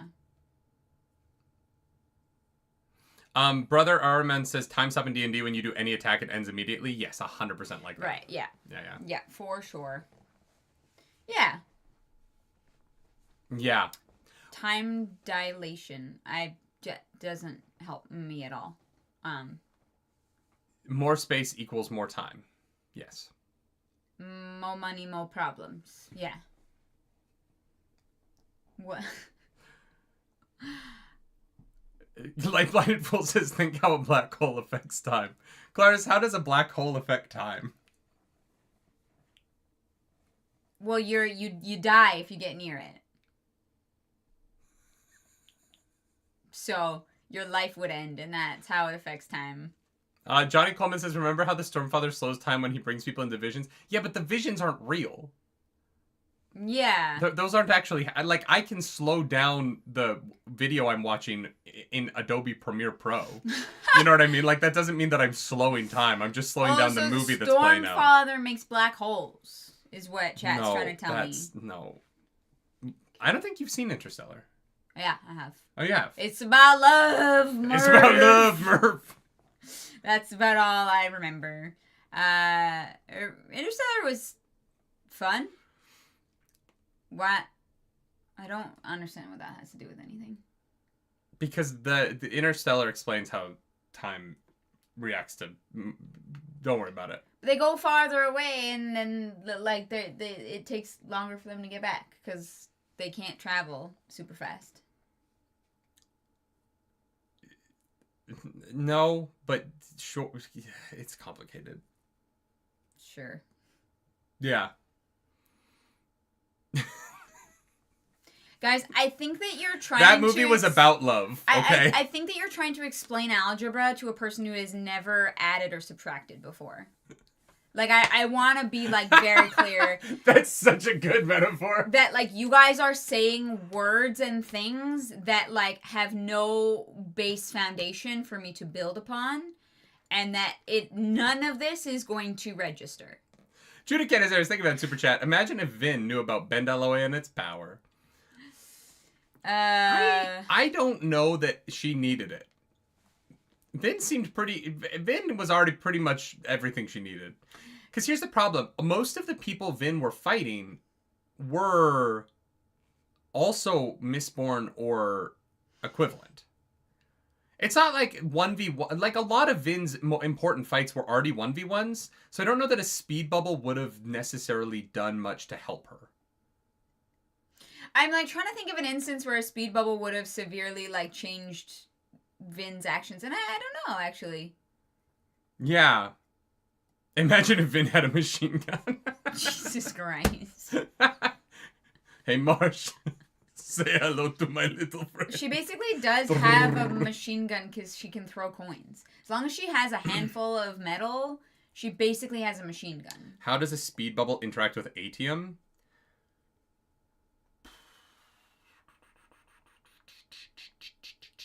Honestly, that's interesting. I don't know if atium still exists because they used it all. Oh. So I think that, like, wait, no, isn't Bendalloy made of atium? No, it's not. Bendalloy is a real metal in our world. Oh, sure. That we discovered after the Industrial Revolution, which is why it's in the series now. They've said that in chat a couple times. So this is interesting. This is actually really interesting. If in order for atium to exist, Sazed would have to, like, put his body back on Earth somehow, right? Because atium doesn't happen naturally. It is literally the body of God. And so Sazed would have to give up the half of his power that is preservation in order for it to exist. And so I don't know that there is atium. Yeah, I guess so. No one's ever talked about using it, so... No. But also, you would have to be an atium twinborn, which...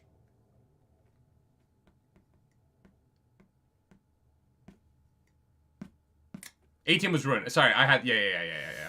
Yeah, But atium would have to... Sazed would have to give up his body. Well, and how would you ever know if you were born an atium... Allomancer? Yeah, why would you use it? Like, how would you know? How would they know? Yeah, but actually, though. Yeah. I don't know. So then, anyway, speed bubble. Wayne mostly uses speed bubbles for two things. Combat and quick changes. Yes. Hey, that would be so useful in theater. I'm just saying. Oh, yeah. That would make life so much easier. Yeah, 1,000%. Yeah. Or, oh my god, the best use for it, you're on stage. Fucking forget your lines. Speed bubble. Where are we in this scene? Like, what No, you just ask the person. No, you speed bubble with the other person on stage. Oh, yeah. Holy shit. Where are we? I forgot it all. What is my line? Does anyone know what my line is?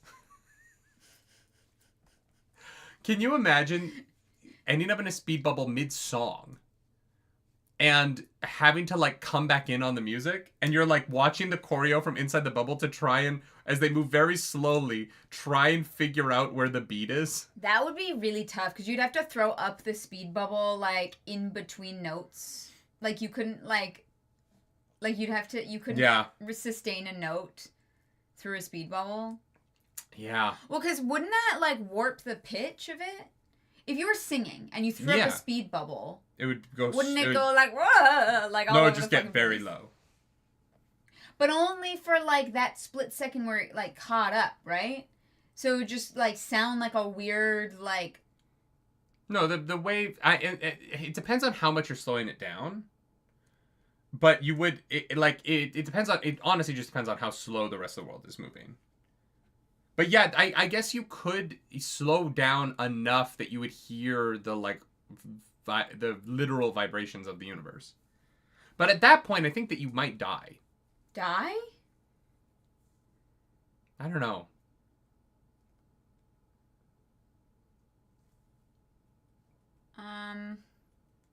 Anyway, yeah, like a wah-wah, like a wah-wah pedal. Sure, let's go with that.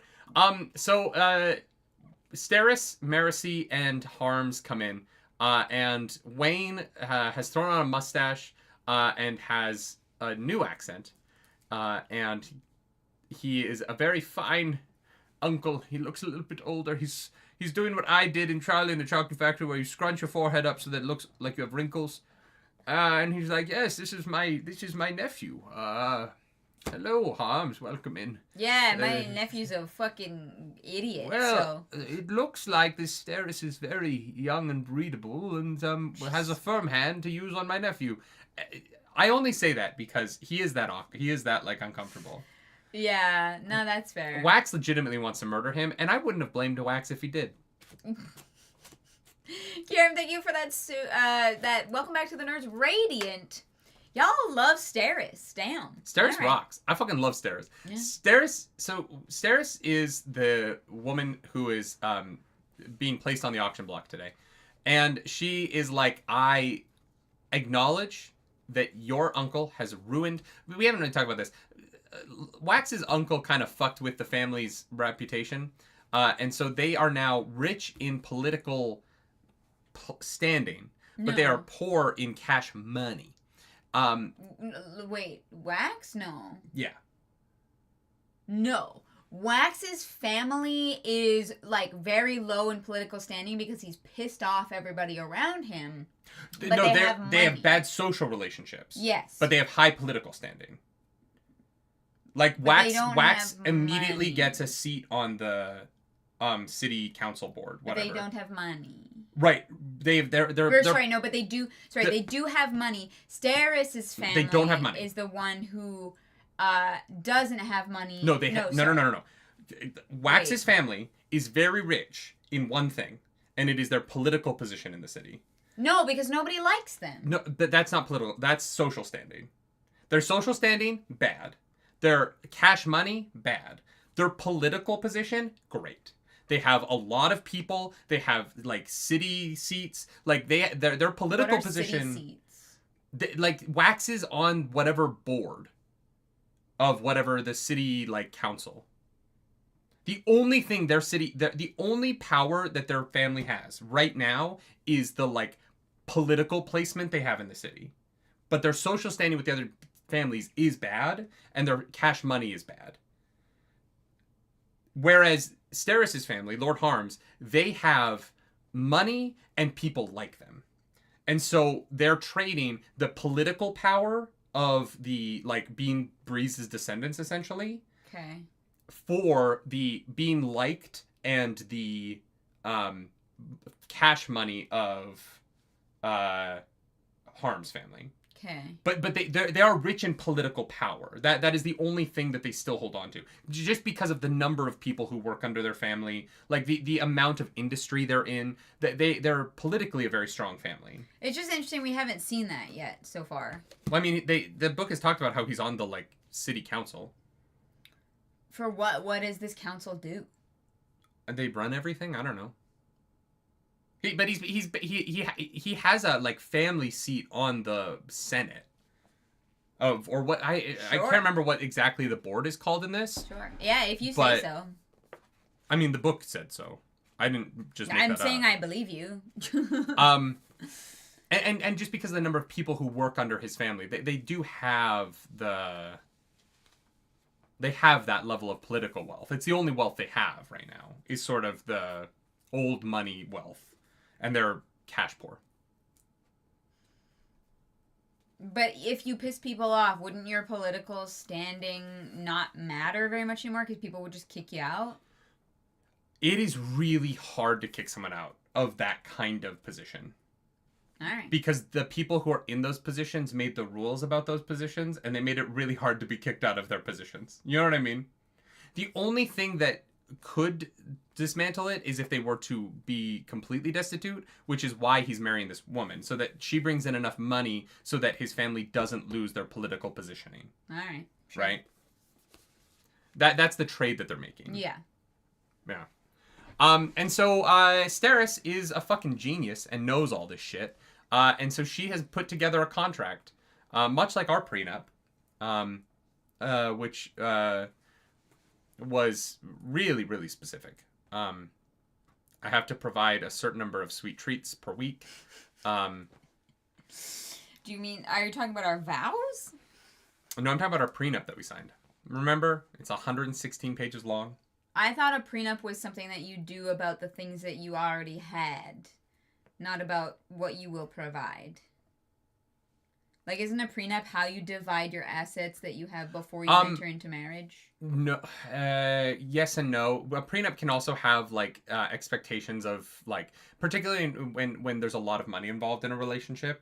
Like a person marrying into a wealthy family can have like a certain allotment of like a weekly budget, things like that. Like you get an allowance? Yeah, kind of. Yeah, rich people live really weird lives, babe. Okay. Yeah. Right. There's also like I've seen prenups that literally have mandates on like whose family you spend certain holidays with, and that like every other Christmas we go to, you know what I mean? Like that, I've literally prenups can have kind of anything in them. They're just a contract that you agree to for your marriage. All right. But yeah, the big use of them is that if you get divorced, how does money get divided? So then what is the difference between a prenup and a marriage contract? What is a marriage contract? Like... I don't know what a marriage contract is. Well, isn't that what she has? Oh, this is just a prenup. Okay. Yeah. So just the same thing. Yeah. Gotcha. But yeah, it's the same thing. She basically just provides him with a prenup. Yeah. 20 whole pages. I think a prenup is called... I think it's technically a prenuptial agreement, which is agreement before your nuptials. Oh, okay. Yeah. Yeah. All right. Yeah. Well, she comes in and she's like, so here's how things are going to go. We will have sex twice a week until you give me a child, and then we'll have sex twice a month. Yeah. And then once I have a child, here's your terms for mistresses. Yeah, I don't know that I understand that fully. I feel like it's after the second boy. Their prenuptial agreement is a little bit missing in some details. Well, we didn't get to read it. She just, like, summarized it. No, but she is like, after the first kid, you can start fucking other women and I'm going to, do what I want. But it seems like because her line is ending, their agreement, based on my understanding, which could be 100% wrong, of, like, old family shit, is that they need 2 heirs before they can move on, right? Like, they need an heir for the Harm's name and for the Ladrian name. And so, I don't know. Okay. Yeah, Because the second boy would be the Harm's heir. No, but this is, Shim's Lady, this isn't the heir in the spare. That's a different concept of, like, most children died before the age of 5, and so... Yeah. You're talking about that... They literally need 2 different heirs. In this case, because that's Harms wants and those heirs have to be sons. Oh, did she say suitable heirs? Then maybe the book does imply okay. to. Thank you for that super chat, Chris. Appreciate that. Okay, cool. I'm a little worried that none of this is gonna happen though, because I'm pretty sure Wayne or Wax is just gonna fall in love with Mercy, but we'll see. Yeah, but he literally says he's like twice her age, and I was like, oh, that's weird. Look, if it's good enough for Leo DiCaprio. Oh my god. Yeah, that's who our standard is. Oh my god. Yeah, anyways, Wax is very put off by the intensity and detail of the prenup, I guess. Yeah. But Wayne is like, cool, speed bubble. I don't really care about this. Here's a bullet. Yeah. Now cough. Pretty much, yeah. And so they decide to like schedule their what do you call it? Their introduction to society. Yeah. How like they're like we should be engaged within 8 months. This is the order in which we're gonna do things. This is the number of events we have to attend. Yeah. Yeah. Yeah, and they leave, and meanwhile, Wayne's bullet that he handed Wax is sitting there listening to the conversation, but he does. Wayne keeps going. Yeah. But he's like this so that the other people in the room can't. That was great podcast content. Also, y'all, I know the podcast is behind. It'll be caught up by the end of the weekend. You're gonna if you follow us on the podcast feed, you're getting 4 episodes in the next 4 days. So sorry. The full book recaps will be up soon. Yeah. So sorry. And so yeah, they leave. The Harmses do, and Wayne and Wax have another conversation about the ongoing robberies we learned about at the beginning of the chapter, and that there has now been a little playhouse that has been robbed, a little theater experience. Yep. Have you ever been part of a theatrical experience that while it was being robbed? No. Oh, I have. Oh. It wasn't as fun as this. I would imagine it would never be fun. Yeah, no, someone just snuck backstage while we were on stage and stole a bunch of shit out of the dressing rooms. Oh, wow. It sucked. All right. Yeah. Yeah. Yeah, I was very grateful I didn't bring anything that day. Yeah, no kidding. Yeah. This is when I was working in Indiana. And wow. Okay. Yeah, so there's like, hey, this is where I got that bullet. Mm-hmm. And he got it from the cops. Uh-huh. Yeah. Yeah, he totally traded for it. Yeah, he left them a spitball in return or some shit. And like a drawing that he did. We get to chapter 3. Chapter 3, 8 hours later, slowing down. Yes, we're not pumping jumping the brakes months. on the alloy of law. Yeah. Wax has to go through his ledgers. I'm not gonna lie, I am not a businessman, and so these books talk about how people need to like go over the books. I don't really understand how going over the books is a part of. I don't understand how bookkeeping helps companies. I think it's like what I do with taxes, like writing all the receipts down. And I guess I just don't know how that would make you better at. Like, I get that helps with tax season, but I don't really know what you do to go over the books. Could not tell you. Anyways, he's looking up the history of the Vanishers, and how they are like stealing from train cars and now have stolen from the playhouse, and what their actual motive is. Specifically, he's doing that because in the previous meeting, they're like, why don't you know about any of this? And he's like, oh yeah, I don't read the paper. And they're like, okay, well, you should at least listen to the Daily. Like, what the fuck are you doing? Yeah. And he's like, I don't know, man. Politics, it's been a lot lately. I've kind of fallen off of all of my political podcasts, and I don't want to restart them. And if you think that I'm talking about myself now, you're right, I am. I haven't listened to or engaged in politics or any news coverage since October. I've just, like, cut it out of my life, and I just watch Critical Role now, and I don't know if that's better or worse for me, but, like, it is what I'm doing at the moment. And yes, I am filling time, because Clarus left. And I'm all by myself. And so we find out that Tiom is the god of tea. You just kind of talk to Tiom about what kind of experience you want to have, and he turns a tea out that does that perfectly. And you guys are saying a lot about finances. Y'all, I have no idea. I'm so bad at finances. We desperately need an accountant to help us. We need someone so bad. It's bad. In this house. It's fine. We're gonna be fine. One day we'll buy a house. Not today. Marisi or Steris? Oh, I would. Ooh, that's tough.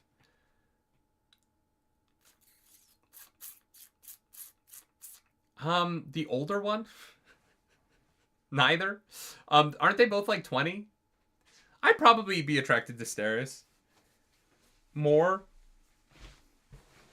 than like a college student. Yeah, but could you handle someone scheduling out every moment of your day? It would make my life easier. Okay. Probably. All right. I don't know. I like the like Steris is in her 30s. Perfect. I love that for me. I like Marcy's cute, but she's a college girl, and I don't date college girls. I just don't. I make it a rule. But part of it is I'm at a point in my life where if someone were to complain to me about having to write a paper for a class, I would just look them dead in the eyes and go, "That's not a real problem. Write the fucking paper. Just write the paper. That's not a problem that you can have. It's just a paper. Just write the fucking paper. I don't care. It's not a real problem." Sure. It is. I get it. I'm being an ass. I complained about papers when I was 22 too. But like I care. I cared about other people's paper problems back then. And now I'm like, I just want the person in my life to be an adult who has like adult problems. Yeah, but that like, I can people like go back vibe to with. school in their 30s. That's different. Because if you go back to school in your 30s and writing a paper is something that you complain a lot about, I also don't want to date you. Sure. Right? You're a 30-year-old person. Write the fucking paper. Just do your homework. Here's the thing. I would absolutely complain. Which is why I won't go back to school. Which is why you wouldn't go back to school. Yeah, 100%. But you also do your job. And you're an adult person. I like adult people. I just do. I like surrounding myself with adults. It's really nice. There you go. Yeah. I don't know. Yeah. All that high school shit that sticks around in college, I don't want to date a 22-year-old at all. So we get to what? A big old piece of paper. Okay. Wax is like, Tion, bring me the largest piece of paper in the house. And he comes in with an easel and he's like, "Is this big enough?" And Wax is like, "Oh, great. I was going to stick that to the wall." This is so much nicer. Thank you very much. I want to see the live action of this just to see whoever plays Tion, his face in this moment where he's like, "Oh, yeah, no, I was going to like use thumbtacks and just put it right in the drywall." I love that for him. Chapter 4. Well, no, we didn't. There's so many things that we haven't talked about. Wax What? draws out all of the robberies and has this great moment where he's talking about how Wayne used to draw little stick figures on the corners of his drawings. Is that in this chapter? Yeah, that's what he's doing right now. And he sketches out the events on this piece of paper. And he draws little stick figures in the corner because it makes him feel better. Like Wayne, the like tradition of Wayne messing up his drawings. He's like, "God, it was so annoying when Wayne did this shit, but I'm just gonna add some for funsies, you know?" And he puts his earring in. Can't skip over this. He takes out his earring and he puts it in his ear because he's a Pathian. And he talks to Sazed. Pretty much, yeah. And he gets like feelings from him. Yeah, because they don't know what hemalurgy is. But this is important. The being pierced by metal, giving God control of your body, is not something that Lestaborn has passed down. It's not something people seem to know about generally. Yeah. Because they have a religion of people that Sazed can take control of. Here's the thing, because Sazed That's going to be important later. Is both things, I wonder if that lessens his control. I think Sazed's desire to control might be lessened, but Sazed can... there is a whole religion of people that Sazed can, like, affect. Because not everything was direct control, right? Like, he, like, gave... He wasn't, like, directly controlling Zane, but he drove Zane crazy. Yeah, okay. Right? Like, there's ways in which Sazed could interact through the earring. This is one of those things where this could be a spoiler for Mistborn Era 1 if you did this first. But... Yeah, for sure. Yeah. And Bryce, just getting a telepathic pat on the head from God. Normal Scadrial things. Yeah. That'd be nice, you know, if there was actually someone there to talk to. Yeah, I do like that. Chapter 4, we get the Yeoman Osling wedding. Was there a House Yeoman in Mistborn Era 1? So I was like, Yeoman sounds like the one like guy who, but he wasn't a noble, and so I'm like, I don't actually think that this is a name. I think I'm getting it confused with a different Y name. Like I was like, oh, I think I oh, never mind. What? The Obligator from Hero of Ages. Right. Yeoman was the fuck that. Yeah. The douchebag. Oh, I was thinking Yaden. Oh, that's why I was like, I think I'm misremembering this. Yeah, I was like, I know there was a yeoman. Right. So his family survived. Good for him. Yeah. I guess. Wild. Yeah. Yeah, so they go to the party. Wayne is still fucking stalking his friend. This time he is dressed as a terrace. Which he is obviously part Terrace. Right. It is weird to like know you're 23 and me based on what magical powers you have. Yeah, it's kind of nice. Yeah, you're like, oh, I must have Terrace blood because I can make myself heavy. Yeah. The most successful hater on Scandriel. So when you like turn like 10 or something, do you just strap a bunch of like metals to your body and see if you can use any of them? Like, how do they figure it out? Yeah. Like, don't you, for Allomancers, don't you have to go through some fucking, like, tragedy to snap? Don't you only have to snap if you're... No, right, even Mistbeams still have to snap. beat their children's? Like, are they, like... Is there a Hunger Games that they have to see, like, who's actually an Allomancer? No, I'm sure they have, like, a scientific way now. You know what it probably is? They take the kids to... You know how, like... They scuba dive them. No, that's so dangerous. They just, like, throw them to a certain amount of, like, pressure. And then they're, like, if you snap, you're an Allomancer. That is torture and is very dangerous. I feel like it's like they go to a, you know when you're getting an allergy test as a kid and they do, like, the, like, scratch test? I feel like they've got, like, a scratch test. And they're like, oh, you're twin-born, you're... Is it like a scratch and 6 sniff? and 9 lit up. Or like, all right, yeah, you can. You're a steel pusher. What? Do you know what a scratch test is? No.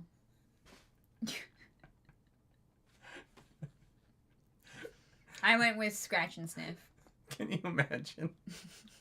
Can you imagine if you took your kid to some guy who scratched your child?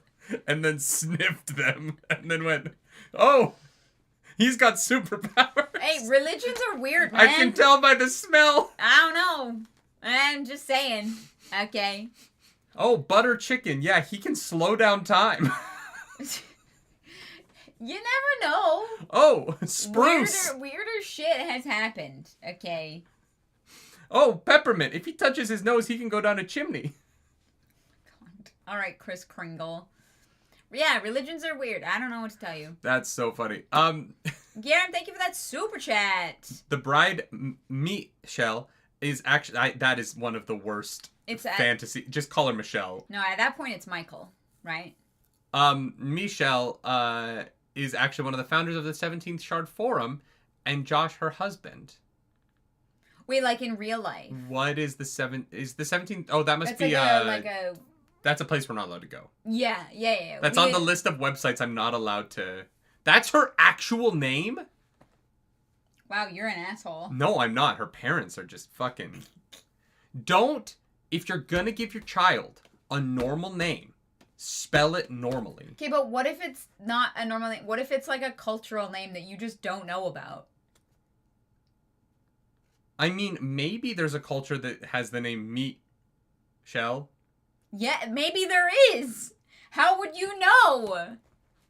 Look at this fuck. You're gonna spend your whole life going. It's Arielle. It's gonna be your life forever. Yeah, and I survived. So.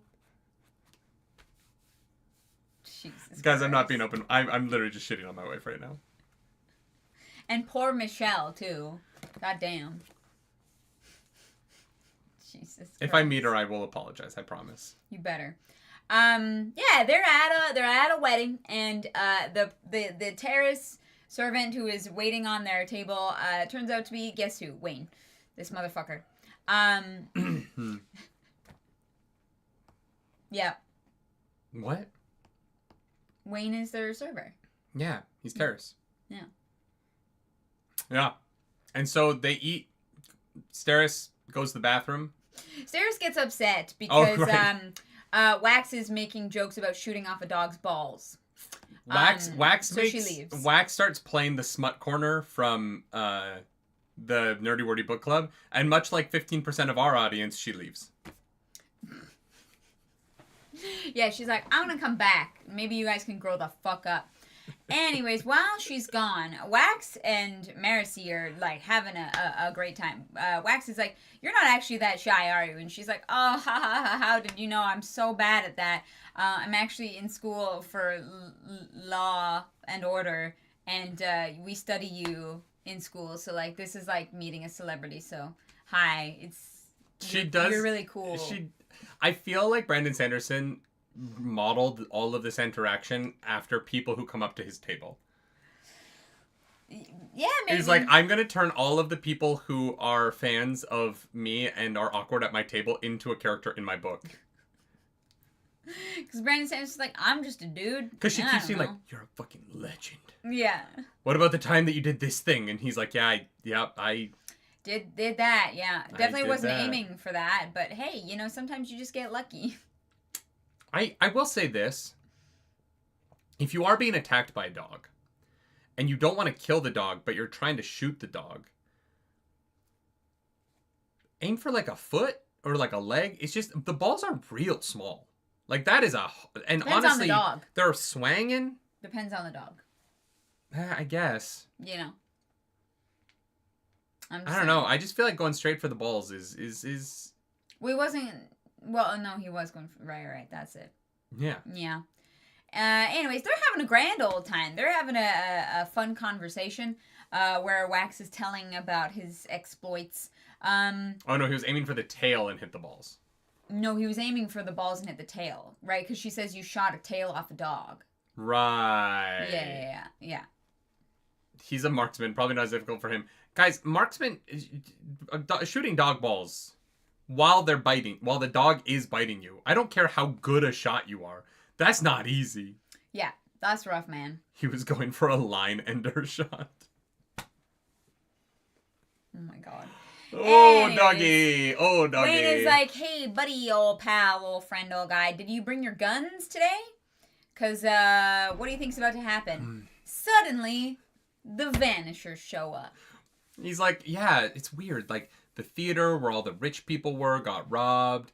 And now I'm looking around and there's all these rich people and their fanciest jewelry. I'm sure nothing bad. You have guns on you, right? Oh, is that the door? Is that the door? Wax, look, it's all the bad guys. Which brings us to chapter 5. Which we were like, oh, I'm surprised we didn't react to this one. But the chapter 5 is basically just the speed bubble conversation in which they have before the actual, like, chaos ensues. I do like that in the world of D&D, right? There's always that moment where initiative begins. Your dungeon master brings out the map, and the party is looking at the map and where all the bad guys are, and you have a conversation about what the strategy is going to be. Yeah, and that conversation should never exist because it's metagaming. But it does because metagaming is actually fun sometimes, and trying to get rid of all metagaming will ruin TTRPGs for your parties. This is the most D&D shit ever, where they pause before initiative begins to talk about what they are going to do. 100%. And I was like, oh, this is D&D. I love it. Yeah. I've been in this conversation 1,000 times. Yeah. Marcy starts taking notes on the descriptions of the bandits. Yeah. So that she can accurately describe them. One of the funniest jokes about Marcy is that she just keeps naming off statistics about crimes. Yeah. Like, she's like, 7 out of 10 people can't remember. And I'm like, I would love to know what Brandon Sanderson was Googling when he came up with this character. Yeah. Because it definitely feels like he was reading like crime statistics or something. I was like, oh, what if I just write them verbatim into the book? Yeah. No, I love it. Also, someone in Mistborn Era 2 is doing really great crime statistic work. They are really like, someone is really taking the time to study the after effects of crime. That's what she's in school for. Oh, 100%. But like, you know, this is a lot of well-informed scientific work being done, and I appreciate that. Yeah, we love math. Statisticians change the world. So the Vanishers go around. They start collecting people's jewelry. Yeah. They're definitely like very into like making sure that they actually rob the people. All right. Which is like, oh, Wayne is like, Wax is like, oh, maybe I was wrong about it being about the kidnappings. That's fine. We've never mentioned that. Women are being kidnapped. Yeah. It's kind of important to the story. That is important. We didn't bring that up until now. You're right. Women have started to be kidnapped at the Vanishers' robbings. Yeah. And Wax is very convinced that it's actually about them and not about what's being stolen. Yeah, but it seems to be actually about both, depending on who you talk to. Obviously, the thugs are their hired hands, or they're for the money. Like that is what they, that is why they are involved. There's a guy who is part Kolos. So we need to talk about the Kolos. Can fuck now. Yeah, we were like, wouldn't the Kolos have died off because you need to just kill a bunch of people to make a Kolos? But no, it seems that somehow the Kolos can fuck and reproduce. Which implies that Sazed gave them genitals. Yeah. Because before they just had skin. And now they have genitals and reproductive organs. Do they still grow throughout their whole lives? I don't know. And does they their only make it to like 8 years old? Penis grow? Grow? Oh, because they grow, like, they keep growing and shedding their skin. Yeah, so does that dick just, like, is an 8... This is where this gets super weird. Did Sazed make it... Did Sazed change the world? God, I have so many fucking questions about the Kolos. I hate that they still exist. Please tell me that the Kolos live longer. And not that the Kolos are like 7-year-olds having fucking sex at 6 or 7 years old. Yeah. I just feel real weird about this. Babies? Yeah. How big can a Kolos schlong get? Yeah. Right? Like, you know. Is it like, are we doing Mr. Hands? You know what I mean? Yeah. Yeah. Yeah. I don't. They were human. I don't know why Sazed saved the Kolos. It feels like we could have just let them die off in Era 1. We could have not brought them in here. It is an interesting choice. I'm not really sure why or how any of this works. Yeah. You heard it here first. Nerdy prefers genocide. No, it's not Jenny genocide. Coleman, thank you for that super chat. But no, I'm not arguing in favor of killing them. I'm arguing in favor of run their course. Not letting them reproduce anymore. So eugenics. Because the way that they reproduce... We're in favor of eugenics. The way that they reproduce is by killing 5 people. Yeah. Which I just, that seems unfair. Yeah. So, It's not... I'm not saying that we should have killed them. I'm just saying that they kill 5 people to exist. Yeah, we shouldn't let them kill murder. Other people. Yeah. That's a weird one. Which is a form of genocide. That is true. But if you're not doing anything, is it genocide if you don't enact anything? You just let them the way that they are die. It's like with pandas. Okay. If we, as a society, did not force panda bears to have sex, would we be genociding panda bears? Yes, because we're the reason why they don't have sex. Are we? Yeah, because we destroyed their natural environment, and so they... But panda bears are just lazy. But they existed for a very long time in the wild, and then we destroyed the natural habitat in which they were living, and now they don't function the same way. And so we are actually... That one is more our fault. Because we destroyed the natural environment that they survived in for thousands of years. But we provide them habitats, and they don't have sex. We put them in cages that look like habitats, but they're not the scope of their true habitats. Okay, but the pandas that live in the wild are also not having sex. Because the pandas wild is not what it was when they evolved to be a current pandas. But that's that is evolution kicking them out of the fucking food chain. No. Because We they changed can't... nature. Not No. You cannot blame animals because we fucked up the wild. Pandas started eating food that is just not efficient for them to eat. Yeah, because their environment was drastically reduced by humanity. What? Yes. So we took away their other food sources, and so they evolved in a decade to then only eat fucking bamboo or whatever they eat? We drastically changed everything about the world they live in. Pandas were an evolutionary dead end. Yeah. Sure, but they're not a dead end on their own. Yeah, they literally cannot function, breed, or survive without human intervention. But also because of human intervention. But there are species that evolve and die out. Like that just happens throughout history. They're not every species that did exist still exists. Pandas are one of those ones. Yeah, that but are just how gonna many die. of those species that don't exist because we fucked shit up? Oh, I'm definitely saying that we have done that with other species. But then why do you think that pandas are immune to our impact? Because we didn't like change like the panda bears fucking like breeding habits and shit. We changed the pH of the ocean. We've changed. They don't live in the ocean. That's. You know Wait, what? Let's move on to the book.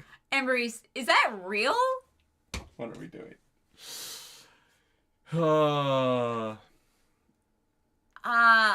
Okay. Anyways, I just think panda bears are dumb. That fair. How did we get to panda bears? What were we talking about? Oh god. Look, cheetahs are my favorite animals, so we can save those. You just like Chester the cheetah. No. You don't like Chester the cheetah? The mascot for Cheetos? Yeah. He's sick as fuck. He wears sunglasses. Sure. Oh, Koloss genocide. Yeah. Someone said in chat that Brandon Sanderson explained what happened with the Koloss, but he didn't do it in a book, which I think is weird. Oh, that is kind of That weird. definitely felt like something that should be explained in a book, because they lived to be like 12. So who's fucking them? And if they, are they even Koloss anymore, or are they just something else now? Yeah. Because if they don't reproduce by shoving spikes into other people, and they don't live to only be 12 years old, and they don't grow out of their own skin, I don't know that they are even Koloss. They're just a new thing. Well, yeah. Right? Would they still be Koloss? Like, yeah. Wouldn't that just be a different species entirely? They breed like normal people and have a longer lifespan. Then they're not really Koloss, to be honest, right? Like, you've kind of... Which I'm fine with. It is just weird to bring up that the thing that lives to be like 8 years old has now been added into the genetic pool of... And historically doesn't have sex, is now something that is like added into the genetic line. Yeah, it's just a strange thing to bring up, because if you've read Era 1, you're sitting there being like, what the fuck? Like... Yeah, they got to Koloss blood and I was like, who fucked a 6-year-old Koloss that doesn't have genitals? Yeah, and how did you know what I mean? in Like, there? what? That's a weird... Yeah. Yeah. Hadn't the Lord Ruler changed the ska biologically? Yeah, and I said that was weird too. Well, to be fair to me, I'm yes. consistent. Yeah. That's also not good. Anyways, the Koloss blood is a weird, like, offhanded remark that we were like, hold the fucking front door. Yeah. Yeah, it's odd. But here's the thing about genocide, right? If Sazed altered them so drastically that they aren't really Koloss anymore, then did he isn't still that genocide also the Koloss? genocide? Yeah. Like, if they're all something else now, yeah, if they're just a new thing but that's big and blue, we call them Koloss. Then didn't you just kind of like give the name Koloss to something else? Yeah, because like the way that they are born is literally like through like the death of other people around them, and so if they just produce like humans, aren't they just like different skinned humans. We literally finally got to a Brandon Sanderson book that doesn't have genocide and slavery in it, and we're adding the conversation in. This show is so consistent. This show is so fucking consistent. We cannot get away from this shit because we're so fucking us. It's explained in a broadsheet. There's a newspaper. Oh my God. Extra. Read all about it. Harmony turned Kolos into Goliaths from D&D. Like, I thought that the lesson learned at the end of the book was that, like, you know, the Lord Ruler got this power and fucked shit up real bad because he didn't understand how to do it and he changed shit too much. So why the fuck would Sazed fuck around with the Kolos? Isn't that gonna have consequences? Yes. Probably in book 2. Chapter 5. We're in chapter 5. So there's like 36 bad guys. Lord Peterus is the like former head of the cops of Octant 4, or one of the Octants. Mm-hmm. And he gets knocked out after having an outburst telling them, these bad guys, that they should be ashamed of being bad guys. And they should let the rich be the rich. And then the leader of the bad guys is like, eat the rich, steal their shit. Chapter 6. Speed bubble drops. Well, they put up a speed bubble after that happens because there is a moment where the bandits seem very trigger happy, and Lord Peterus seems to they use him standing up for people as an excuse to kind of incite violence. So the leader of the bandits is like, all right, boys, shoot up the place. Yeah. Speed bubble goes up. And it's interesting. It's an interesting thing where Wax comments on how there hasn't been any violence until now. Yeah. And so we see that like the thugs that have been hired by Marcus, whoever Marcus is, they really want to shoot shit, and they're like they've got itchy trigger fingers, and so they finally get permission, and so speed bubble up. We make the plan. The plan is to essentially shove everything out of the middle of the room, and so Miles, thank you. I was like, I know it's not Marcus, but it is an M name. Miles Morales is the bad guy of this arc. Yeah. Bring me pictures of Spider-Man.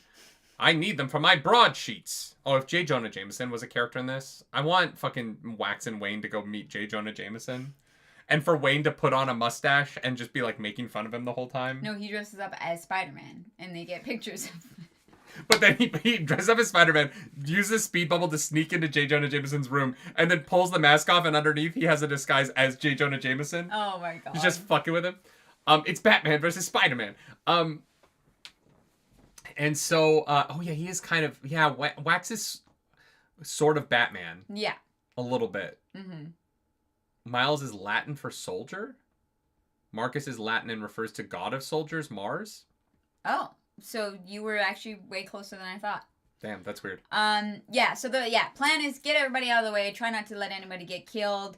They're gonna fuck shit up, so speed bubble drops, and Wax goes boom, boom, because he does have guns. He didn't bring a gun, he brought like 5. Yeah. Because he's paranoid. Wayne is like, you said you didn't bring a gun, and he's like, yeah, you're right, I didn't bring a gun. Yeah, when do I ever carry just one, you fucking idiot? How long have you known me? And so the fighting begins, everyone gets fucking blown away. Marisi gets kidnapped.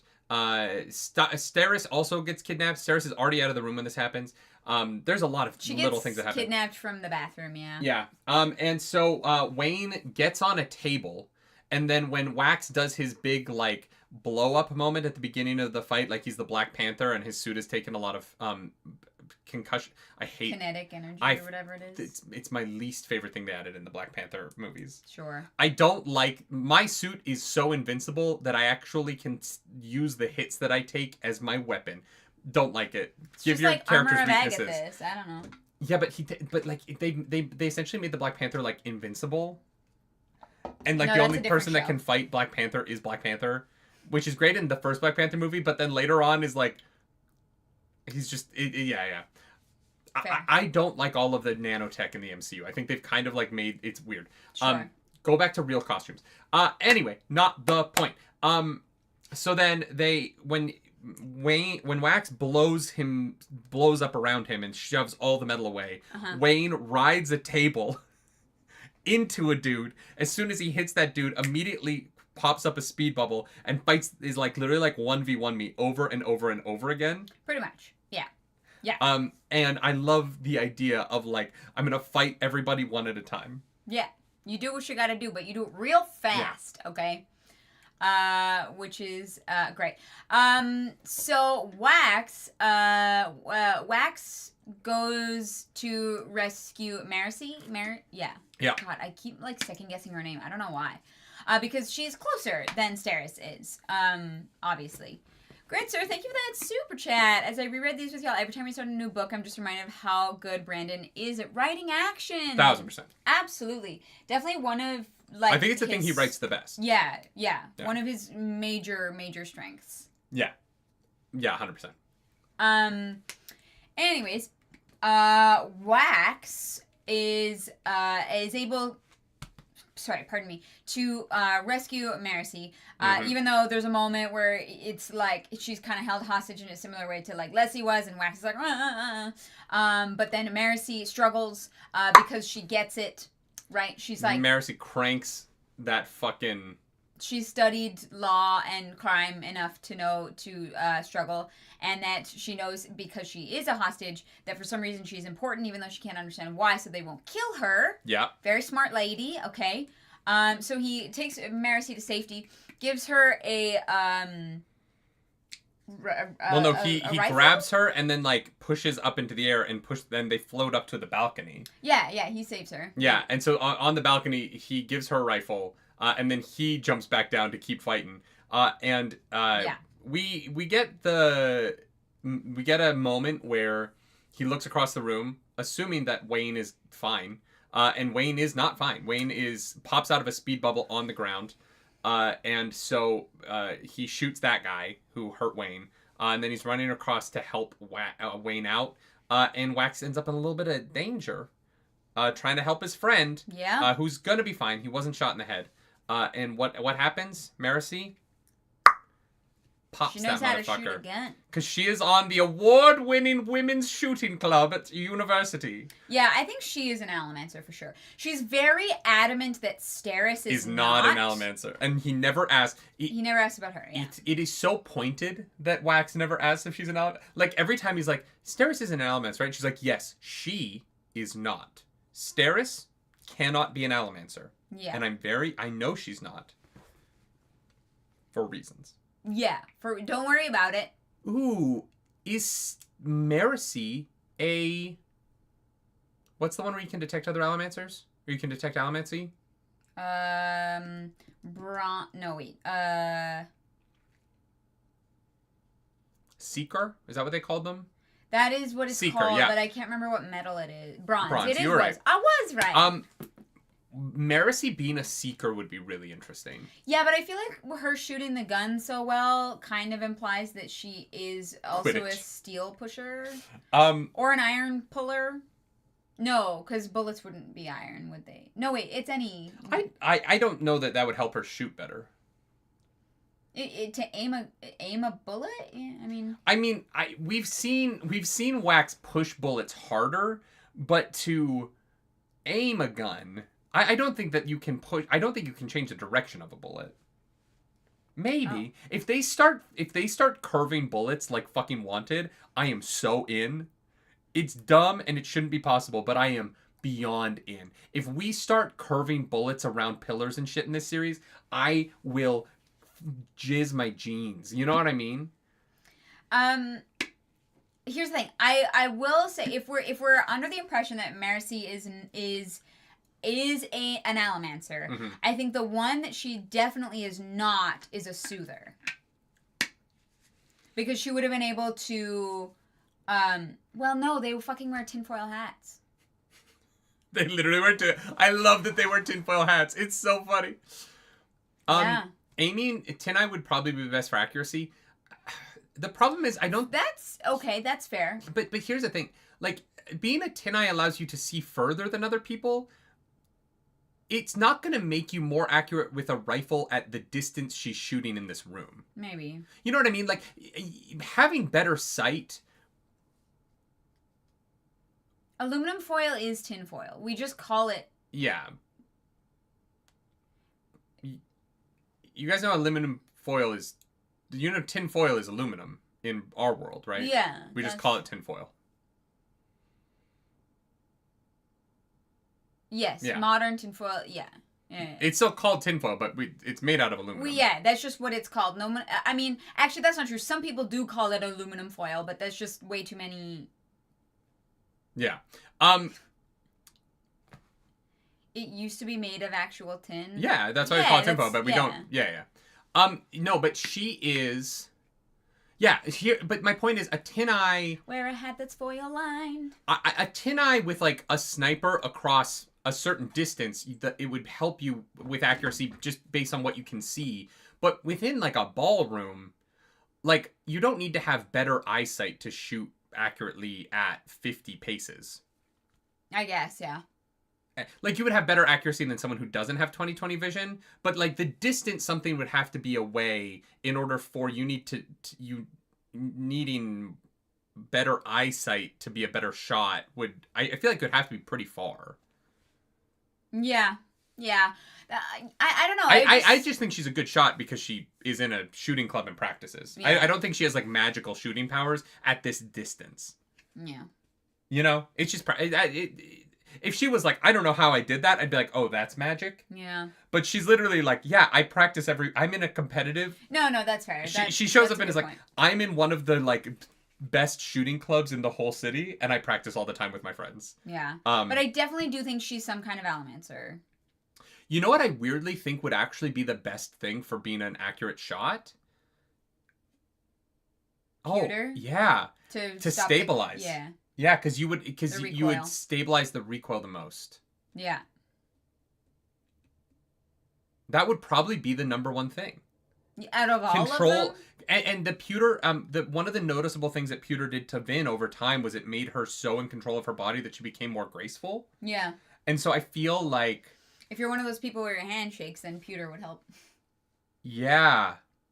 Probably. Interesting, yeah. Especially for someone with a smaller frame.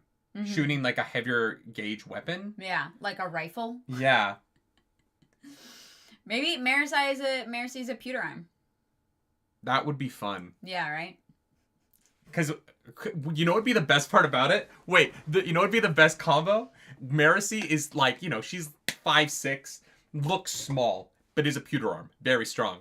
Wax makes himself real light, real easy. And so you just have this like couple combo where she tosses him. You'll have to toss me. Where she just throws him into the air and he's just shooting. That'd be great. That's so funny. He's like, I don't have any coins. How am I going to get into the air? And Marcy's just like, I've got you. Grabs him by the britches and just throws him up.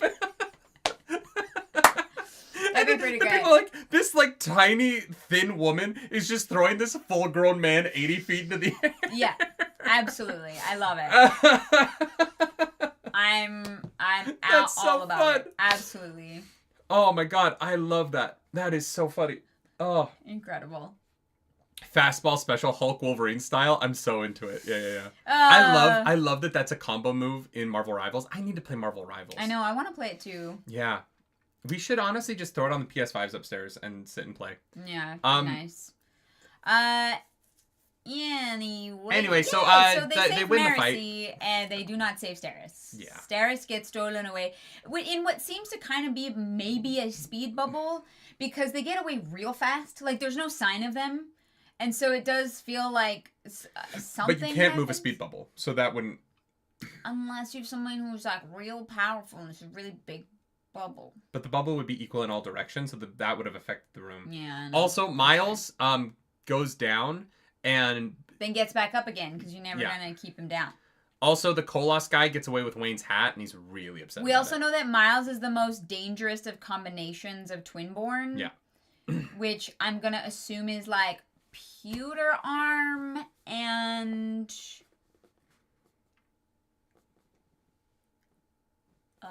healing, maybe? The one that Wayne has, like healing, pewter arm and healing, maybe? Yeah, because they would be almost indestructible. That would be my guess. Yeah.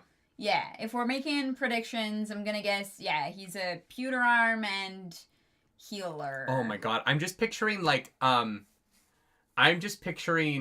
that if he's a pewter arm and he can store healing, and the pewter makes you heal faster, he could literally like harm himself in order to wrap and then like heal with pewter. Wait, what? Wait, no, that's not how that works. I'm very confused. I'm so sorry. He could like harm himself and then heal with pewter to store healing into his copper mind. Nope. That's no. Nope. Everything that you just said is incorrect. I'm trying. There's got to be a way where he would be able to essentially burn pewter to store health. I don't see how you could do that. You have to be like weak and sickly to store your health. What if you don't, though? What if you heal? What if you can just burn pewter into your metal mind? Instead of getting the physical benefit, you can just burn it, and it just all that energy just goes. So you're just fucking burning. You just sit and burn into the pewter mind, and you're basically like maximizing the pewter. Yeah, unless you get shot in the head, like you take a bullet to the brain, you're basically invincible. Yeah. Because if you have enough pewter, if you have like an unlimited supply, and it's a cheap metal, then you could just have it and be storing it. Like you could live your life normally while be storing your metal mind. Yeah. That's fun. Yeah. That's, yeah, okay. Yeah, it's similar to what the Lord Ruler was doing, but... Yeah. Yeah.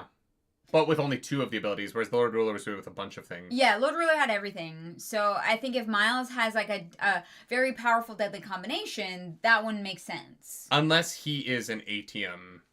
Unless that still exists, and where the reveal will be that ATM still exists, and that he can burn... He's an ATM misting, and whatever would go well with that. Yeah, ADM is just one of those things that's weird. Like, I'm like, how would you know? Sure, but how do you know about anything, right? Yeah. Yeah. Yeah. So then Constable Breton shows up, and he's a little dick, and he's like, "You don't actually have the legal right to protect people, defend yourself." Yeah. How apparently dare you? Self-defense is not a right in Ellendale. I guess, yeah. Right? Yeah. Wild. They were like, you should have waited till the cop showed up. You killed 25 people. And the guy's like, actually, and they killed 25 of the bad guys. And he's like, well, still, I don't like you. Also, only one casualty of the, like, guests, and it was before they started fighting. Yeah, exactly. Yeah. Bogdan Danbog, welcome back to the Nerds Are Radiant. This one is for the mods. Mwah. We love you and see you working overtime. Seriously. Thank you. Seriously. Thank you to our mods. Nerds Radiant, stand up for the mods. Literally, like, could not do this without you guys. Yeah, he probably has a right who's just being pissy. I agree with that. I just found it very funny for him to be like, how dare you fight them after they started it. Here's the thing. I don't think that this constable would have been so upset if it was anyone else, but he's like, I know about you. And he has this idea of wax in his head that he's like very good point. Convinced that this dude is going to be a problem for him and is a threat to him. Yeah.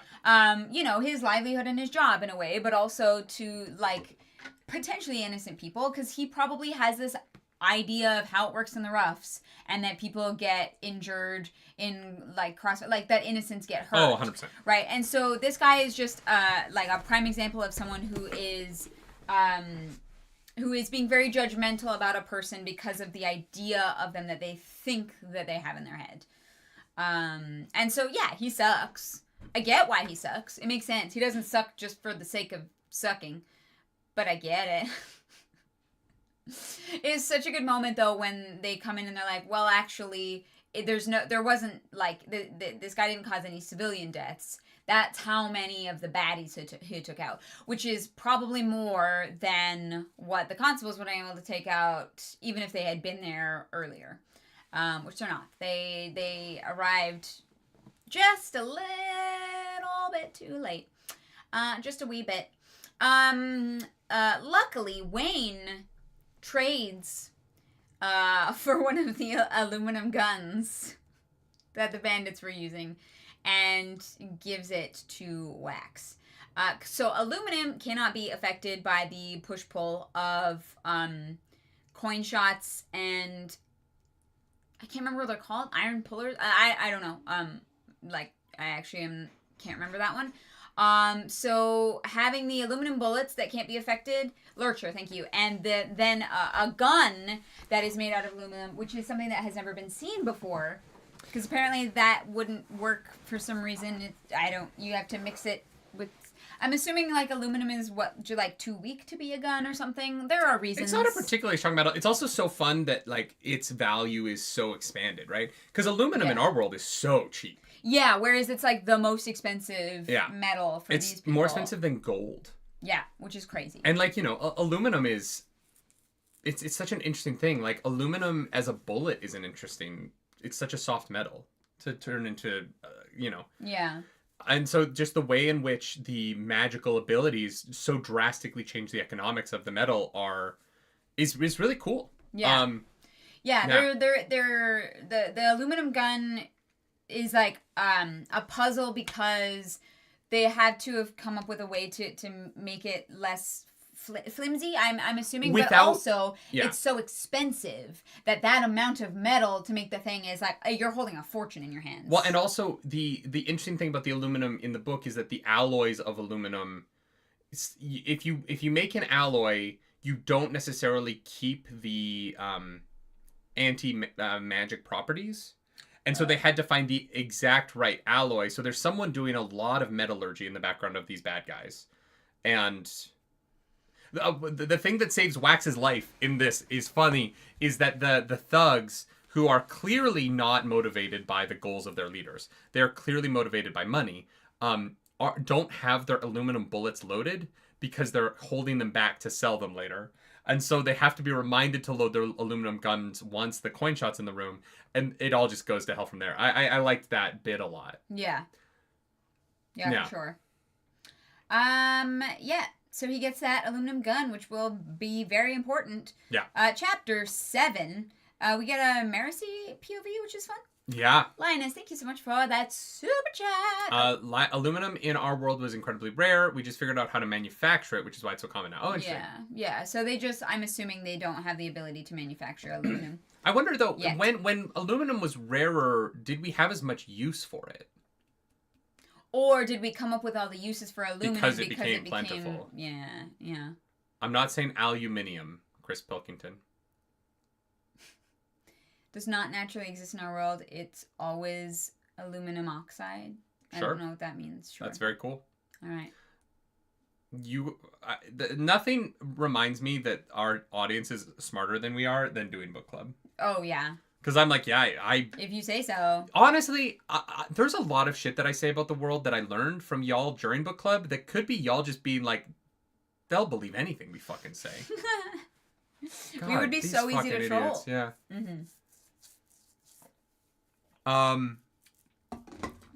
Yeah. Carrion, doing the classic British thing of assuming that the way they do things is correct.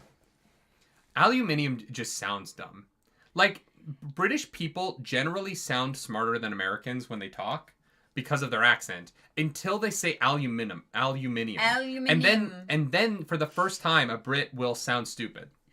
For the first time? Yeah. Damn. Or vitamin. When a Brit says vitamin, it just ruins the mystique. Vitamin isn't... Because vitamin and vitamin are, like, so close. I don't really... Nah, vitamin... And when they're like, oh, I took my vitamins. I'm like, oh, God, you ruined it. Nah, it doesn't matter to me. Johnny Coleman, thank you for that super chat. The Washington Monument is capped with aluminum because they wanted something more valuable than gold. Oh! Well, that didn't age well. I mean, it did. They probably made a shit ton of money off that thing. Yeah. It's such a huge... You know what? Great action sequence in Spider-Man Homecoming. The Washington Monument is a great moment. That's fair, yeah. All that the elevator fight, or not fight, but the elevator moment in there, really, really cool. Oh, yeah, that was fun. Marcy goes to Wax, and we get this weird moment with Tiom where Tiom is like, he cannot come down to meet you. And she's like, oh, okay. And he's like, you can go up to him. And she's like, you could have just said that. Yeah, you weirdo. It feels like it's trying to set up a joke. Well, he's about to set up that he's going to murder them. So I don't think he actually went to Wax at all. No, he did. No, I'm pretty sure he's like, no, because I'm Wax about isn't to surprised commit. that Marcy comes up. So No. he had to go tell Wax that Marcy was there. He is about to murder this dude and needs him to be in the exploding room. So that's why he is like... But the room doesn't explode. The bomb does. Yeah, in the room full of explosives, they want it to look like it's an accident. Oh, I see what you're saying. Yeah, no. He didn't ask Wax. He went upstairs and was like, hey, Marcy is here, and brings her to him because he knows he's about to fuck shit up. He needs him in the room with the explodey things.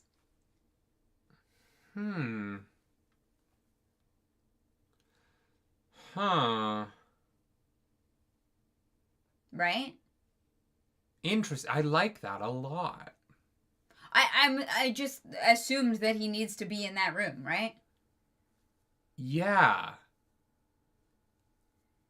We tried to poison them, but Wayne gave that away. But the explosion, the reason he has an explosive is to cover up the scene. Yeah. So that it doesn't look like a murder that then gets investigated. It looks like some rich guy bought a bunch of metallurgy stuff, didn't know how to use it properly, and then explodes them. Yeah, you guys are saying then bomb. I always thought the bomb was always the plan. But he was going to set the bomb off after. Yeah, the bomb is to cover up murder. Yeah. I'm with you on that. Yeah. 100%. Huh. Interesting. Yeah. So they have a little chit-chat up there about the motives of the Vanishers and what they could possibly be trying to figure out. They think that the women are being taken to breed Allomancers because all the women that are taken are from the same lineage. But they're not necessarily Allomancers themselves? No. Or maybe they just haven't snapped. Or maybe they've got a way to detect pre-snapped ladies. Maybe, yeah. Ooh, that would be weird. Yeah. Yeah. Yeah. Anyways, Wax sends Wayne to go investigate the Vanishers, get some information. So chapter 8 is a Wayne POV, which is very fun. Actually, I love this chapter. I thought it was a delight to read. Yeah. So he sneaks into the constabulary. I think that's what it's called. Yeah. Excuse me. Or as a British person would say, constabulary. Wait, no, they wouldn't. That's how they talk. Constabulary? Constabulary. I don't Mate, think so. you won't go down to the constabulary. I'm pretty sure 100%. no one has ever said that in the history of that language. is a flawless British accent. Flawless. Yeah. Flawless. Yeah. You know, I don't think that Wayne would agree with you, actually. Yeah, they have the aluminium down at the constabulary. Right. Fucking Christ. So, anyways. Peaky Blinders, if you want to cast me, I am available. Wayne does some bullshit to get him into the room to interrogate I love this fucking people chapter. that they captured, which is great. I don't need any of the other... Fuck everybody else. Just give me a Wayne book. Yeah, he's able to get names of people from the first guy, which then he's able to use against the newbie guy of where to get the location of their secret base, which was... He also gets scones. He does get scones. This is a win-win-win-win for Wayne. Wayne crushes it so hard. He gets names, he gets locations, and he gets scones, and he gets to piss off Breton, who's a fucking asshole. Win-win-win-win all around. I also really enjoyed the way... I love the way he describes his accent work. Because it is very similar to me and the way I think about accent work in theater. In that I'm not a big... Because there's repetition accent work, which is where you just take the lines you're going to do in the show and you just learn how to say those exact lines in that accent. Yeah. And it is it's how most actors learn accents. They just work on the lines in the show. I think that it is an inferior way of doing it, personally. It's a shortcut. I am a big fan of... I call it the mouthfeel approach, which sounds weird because mouthfeel is typically associated with food. But when I'm doing accent work, I really dig into... when I listen to people talk in that accent, and I think about how their mouth is moving and what they're feeling physically when they speak that way. Mm-hmm. And so for me, like, so much of the accent work I do for theater is about a physical, like, vocal shape that I try and create in my mouth. Mm-hmm. And then I just lean really hard into that vocal shape. Yeah. It's the difference between learning an accent for a show and learning an accent. Well, no, I mean, there's other ways of doing it. And so I'm not saying that I'm doing it the right way. But the Wayne's description of his accent work is just very similar to the way that I think about it. And so I felt very seen. Yeah. Yeah. I don't know. I'm pretty sure that a lot of look, the accent people that I know, coaches and such like that, like pretty sure most of them agree that, like, yeah, you can learn lines and say them a specific way, but if you actually want to learn how to do an accent, it is about how the mouth moves and where the sounds are placed, not about, like, memorizing lines said in a specific way. But I don't even think about that stuff.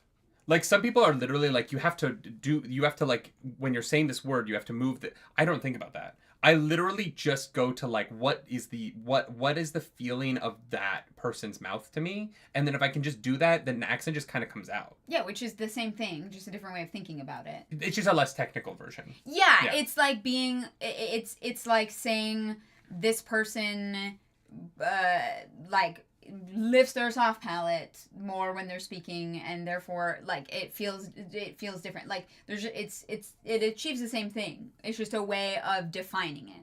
Yeah. Mm-hmm. Yeah. Yeah. And so, yeah, it's one of those interesting things where Wayne feels more like a feeler and less like a thinker.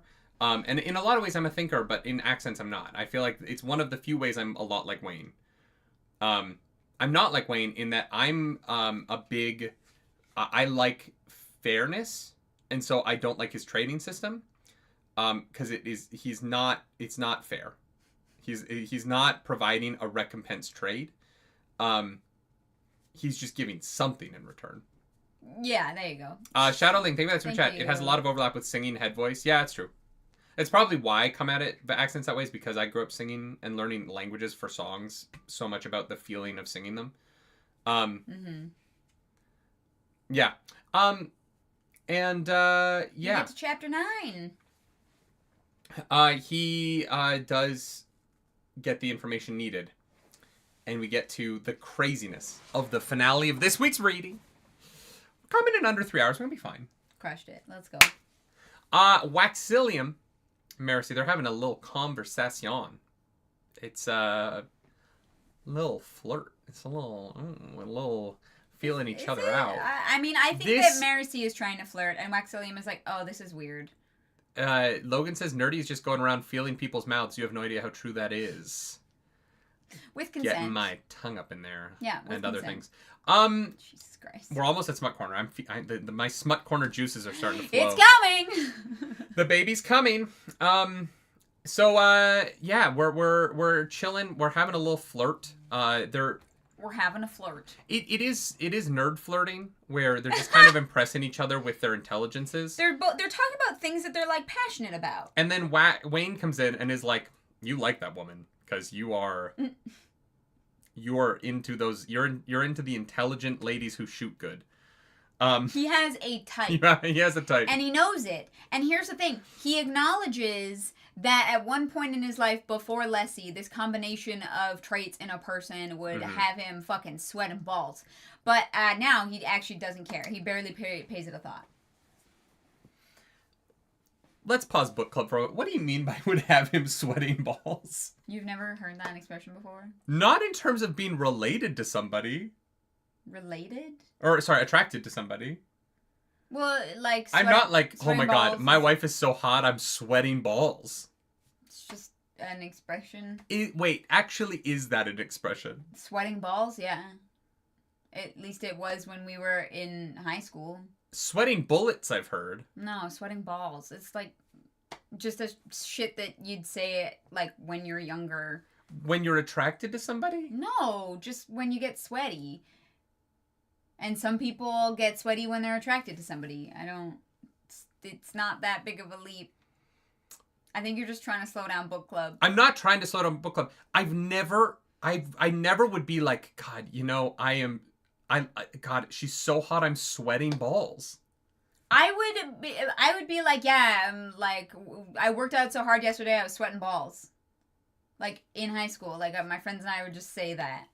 Yeah, I could see if you said it like he worked out and was sweating balls. Yeah. Yeah, I using that to say attraction is yeah, okay. Well, Moving I'm on. just saying there are multiple reasons people can be sweaty. Uh-huh.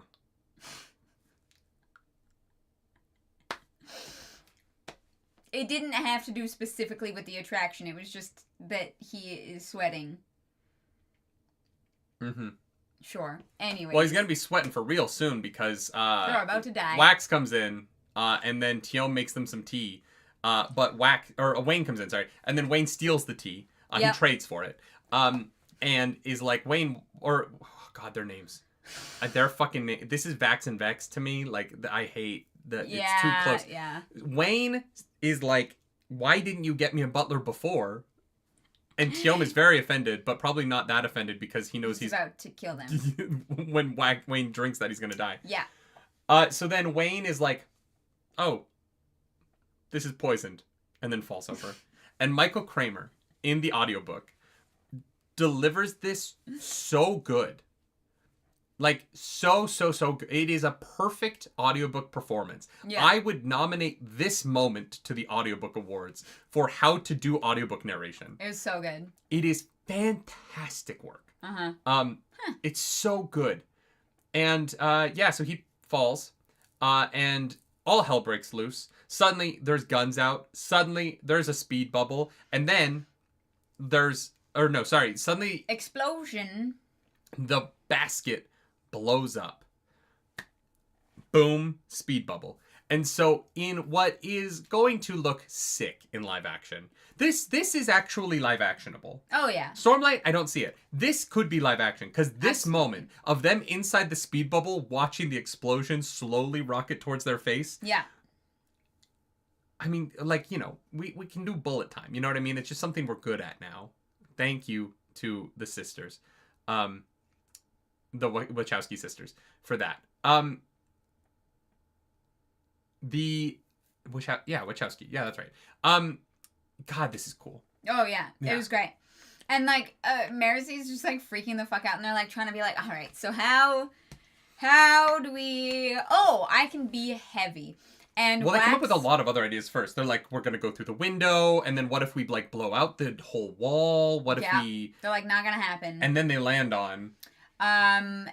Wax takes all of the weight that he has had stored, which is a lot. You know, he goes around his life at like 3/4 weight. Yeah. 2/3 weight. And so he becomes instantly the heaviest thing. What? He just fucking falls through the planet. This is actually Journey to the Center of the Earth. It would have been so fun if he made himself so heavy that they fell down and he discovered that his uncle had like a secret room in the basement. Secret tunnel. Yeah. They're like, what room are we in? I don't even know. Yeah. So they bust through the floor, and they because the speed bubble is a certain area. Once they leave that speed bubble, they're in the explosion again. And so Wayne he drops himself on top of them so that he takes the brunt of the explosion because he has some healing ability stored up. Which leads to they survive.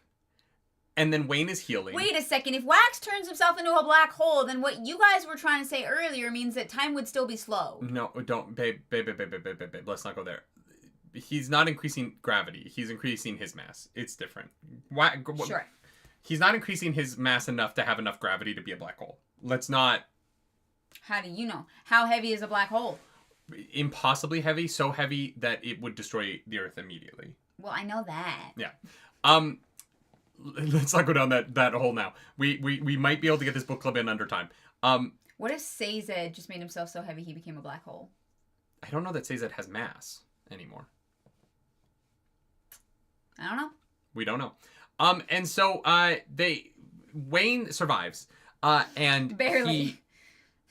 But he starts to heal using the last of his healing. Uh-huh. And he looks at Wax and he goes, just do it. And Marcy's like, what the fuck are you guys talking about? And Wax rips all of the scab, his whole back off in one in a moment that is so gross. And he's got fresh pink baby boy skin underneath. Yeah. And he looks like an autumn cherub after. But the ripping is just... Ugh. Much like our reaction to The Substance. If you didn't watch it yet, movie of the year? Oh, God, yeah. One of my favorites. What a movie. What a movie. And so Tiom is now dead. Tiom has blown himself up. And Wax goes around the house. They find most of the staff has been knocked unconscious and left in like closets. And they find the coachman outside freaking the fuck out. And they decide to run away and go after the Vanishers in this moment because they know where to go. They know where to start. And the Vanishers they are like, we have an hour or two before the Vanishers find out that we survived. So right now is our best chance to do something because they think we're dead. And that is where the reading leaves off this week. And we get to go back into more reading. And that's the end of book club because we have to go do an audiobook reaction right now because I want to keep going. Oh, wow. Okay. No, we shouldn't do that because we have Kushiel's Dart. We should finish Kushiel's Dart first. Yeah, no, I know. Guys, Kushiel's Dart, very good book, very long. Yeah, it's just a lot of reading, but... Like, this week's reading of Kushiel's Dart, I think, is longer than this whole book. Probably, yeah. Most likely. Shimsei said he's hooked. I like this book a lot. I think it's very good. Yeah. Like, I'm really into it. Yeah, I'm having a blast. Yeah, I don't know. I get that, like, it maybe isn't, like, the, like, massive mystery box Sanderson thing. Yeah. I just think it's really interesting. Yeah. Have we got to a broadsheet? No, we haven't gotten to a broadsheet yet, I don't think. Unless it's a photo in the book that isn't in the audiobook. There's one thing. There was a map in here, and there was that. Oh, there is a broadsheet. Is that a broadsheet? This isn't in the audiobook. Oh, it's not. So they talk about horseless carriages are a menace. Then this guy buys medals, and then this one is interesting. Oh, actually. interesting. Is there life across the oceans? This, like, it tells about a ship that, like, got stuck out at sea for 2 years and then came back with a person that, like, wasn't from this, like, continent. You know what? I'm not going to read the Oh, no, there's multiple broadsheets in here. There's one here, too. Yeah. They're like newspapers. I'm going to save the broadsheets for the full book recap. Oh, fun. Okay. Yeah. I read the first one already. Okay. Well, we'll... Oh, wait. That's all of them. Never mind. There's only those two. Oh, that's it? Yeah, there's none in the second half of the book. Oh, no, there's one there. Was that a broadsheet? I didn't see anything. There. Yeah, there's one there. Oh, on the back page. Okay. Interesting. Okay. Thank you for pointing that out. I will make sure to read these then, because, yeah, there's like a huge newspaper article on page 251. Yeah. Cool. Good to know. Thanks for letting us know that those exist. Those are not in the audiobook at all. Interesting. That's unfortunate. Yeah. I will read those. Thank you. By next week. No, I do. I think this book's really fun. I like the characters. Mm-hmm. I think Wayne is very funny. And he is very moralistic, which is what makes him work. If he was less morally good, I think that he would just feel grating, kind of like an annoying anime character. Yeah, okay. But because his intentions are so good, it like kind of shaves off some of what would be like rough about him. Mm-hmm. And I do find that fun. Yeah. He's also one of those characters. I like characters who like feel like they want to have better morals, but they know they don't, so they just choose somebody else's morals to follow. And so he keeps looking to Wax to be like, how we doing this? What's the plan? Yeah. And so I quite enjoy that. Wayne Hoyd? No. I think that's Wayne Overhoyd. Oh, Wayne Overhoyd. That's like a... Oathbringer Hoyd? I don't know. Way of Kings Hoyd? Yeah. Yeah, okay, yeah. Yeah. Yeah, I feel like Wayne and Hoyd together would be fun. Wayne is Amos. Yeah, a different version. Quite, yeah. Like similar, like, nugget concept, but very different characters. Yeah, but you know, they're sort of like two different imprints on the same trope. Mm-hmm. coming at it from different from like different levels of violence. Yeah. Although Wayne is very violent. Yeah, that's true. He'll beat the shit out of you. Actually, I don't know that Wayne is less violent than Amos. Wayne literally runs at you, pops you out of time so that he can beat the shit out of you 1v1 up close. Like, yeah. I'm not exactly sure that he is I'm not sure that I would argue that he's less violent than Amos. That's fair. I think that's valid. Yeah. Yeah. No, I'm having a blast with this book. I'm excited to keep going. Oh, this is still at chat. I was like, yeah, I'm excited. This has been fun. Do you want to do high-low? Hell yeah. Clarus, what's your... We're like almost exactly halfway. Our book clubs have been so long lately, I haven't been saying this to save time, but I will say it now. When my family blended, when my stepdad brought his two daughters, my sisters, two of my sisters, into the family, we struggled to be kind to one another. And so we started to do high-low every night so that we could celebrate each other's highs and commiserate over each other's lows, become closer as a family. The good news is reinstalling OBS seems to have fixed our disconnecting problems. Knock on wood. I know. And so we would do high-low. And so we do that in the book club. We do our highs. Clara says her high, I do my low. She does her low, I do my high, because we like to compliment sandwich this beach. And so, Clarus, will you bring your high to the table for the first half of The Alloy of Law? Yes, I will. This is going to be kind of more like of a generalized high as opposed to like a specific moment. Okay. But I love the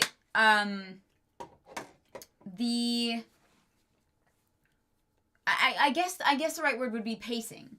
I love that this book just kind of like stumbles along, right? It's like, and then it's a couple months later, and because we have all the knowledge of Mistborn Era 1, like, I feel very comfortable in this world, and it's just, we're just kind of chugging along and along and along, and I'm not like trying to be like, holy shit, okay, so wait, what is happening? What is going on? I'm just like enjoying the ride. Yeah. That isn't like a chugging build up and then just a sudden drop at the end. It feels more consistent. I especially appreciate that because Kushiel's Dart is so dense that if we had to do two, like if we were doing a Stormlight Archive book with and Kushiel's Dart, I think I might die. I think it would be too much. I might die. So like this week has really worked because Kushiel's Dart is doing the like big world political bullshit stuff. Yeah. And this is doing just being a fun little story. Yeah. What is your low? Oh, I don't really have one. Like I like kind of at all. I think it's, I don't know. I really liked it. That's fair. I think maybe my only low is the like, I don't know what the fuck is up between Wexley and Marcy, like, because he's twice her age. Like that mention of that was like a little like, oh, okay. She's 22. I'm at a point now with the stuff that I'm watching where I'm just so glad she's an adult. I'm watching so much anime shit where I'm like, why does Nezuko have such big titties at 14? Yeah, I mean that's fair. I'm like, you know what? She's she's 22. She's a senior in college. Which makes Wexley I like can't 44. complain anymore. Yeah, he's like 42. Yeah, it's just I'm just like, oh wow, okay. I'm not saying it's like a really bad low. I'm just kind of like, oh. I know, but I'm literally at a point. They're breaking me down, babe. I'm just so glad she's an adult. God. I'm like, adults are dating. It's all fine. Who cares anymore? All right. If she was 18, I would find it much weirder. But her being 22 is like, it is a big 4 years in a human life. You know what I mean? The bar is low for nerdy. It's getting lower every year. Here's the thing. I don't know if I would date a 22-year-old, so... Oh, I wouldn't. I want to be clear. Yeah. But I don't have as much a problem with it as I would if she was 18. Sure. What's your high?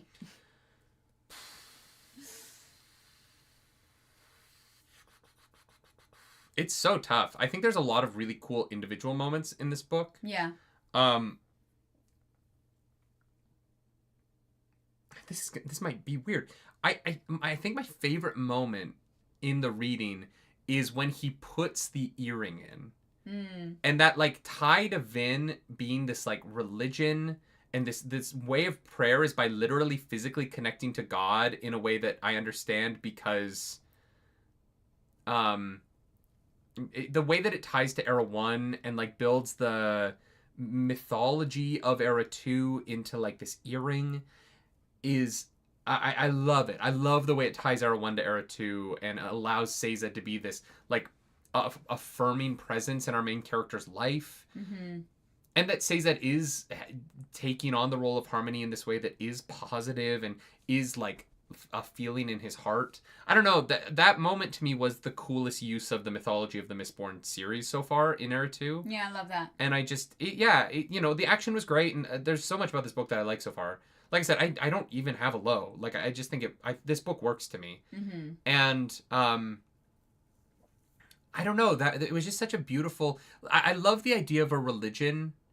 And I think that's because I'm so anti-religion in a lot of ways in our world. I think religions are mostly a negative in the world.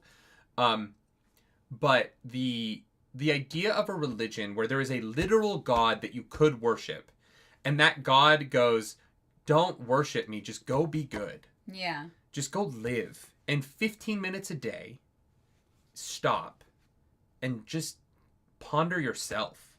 Spend 15 minutes being quiet, and it doesn't matter how you do it. There's no right way. There's no wrong way. Just take 15 minutes out of your day to just sit with yourself. Yeah. And then go do good things. I think that is a religion I would follow. Yeah. Because I see the value of it, and I see how it makes the world a better place.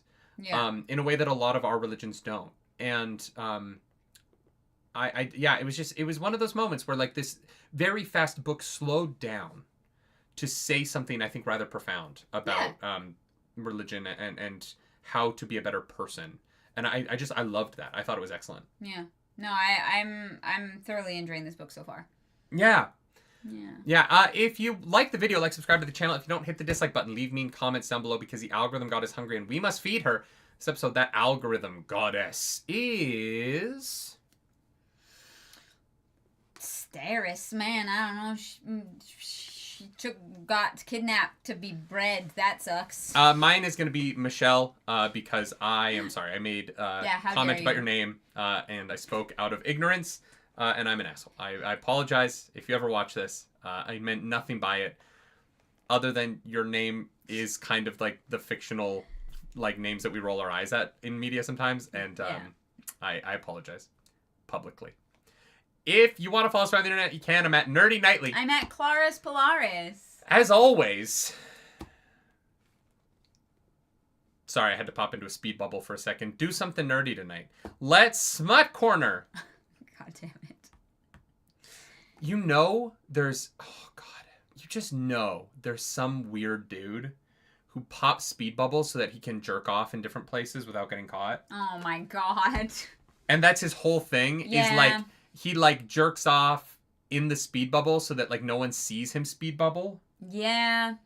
You know what I mean? No, you're 100% right. Like, that's, like, his thing. It's his kink. Off on, like, being able to jerk off wherever he wants. And he has a little diary of all the places he's jerked off. Like, he specifically volunteers for jury duty so that he can just jerk off in the courtroom.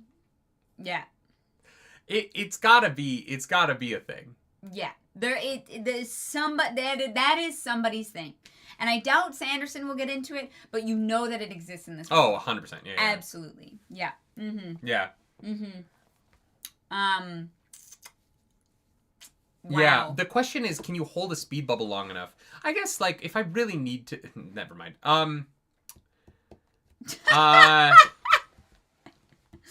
It would be an expensive jerk-off. Here's the thing. Yeah. Bendeloy is, like, very, very, very expensive, right? Unless you're super rich, you can't be doing this all the time.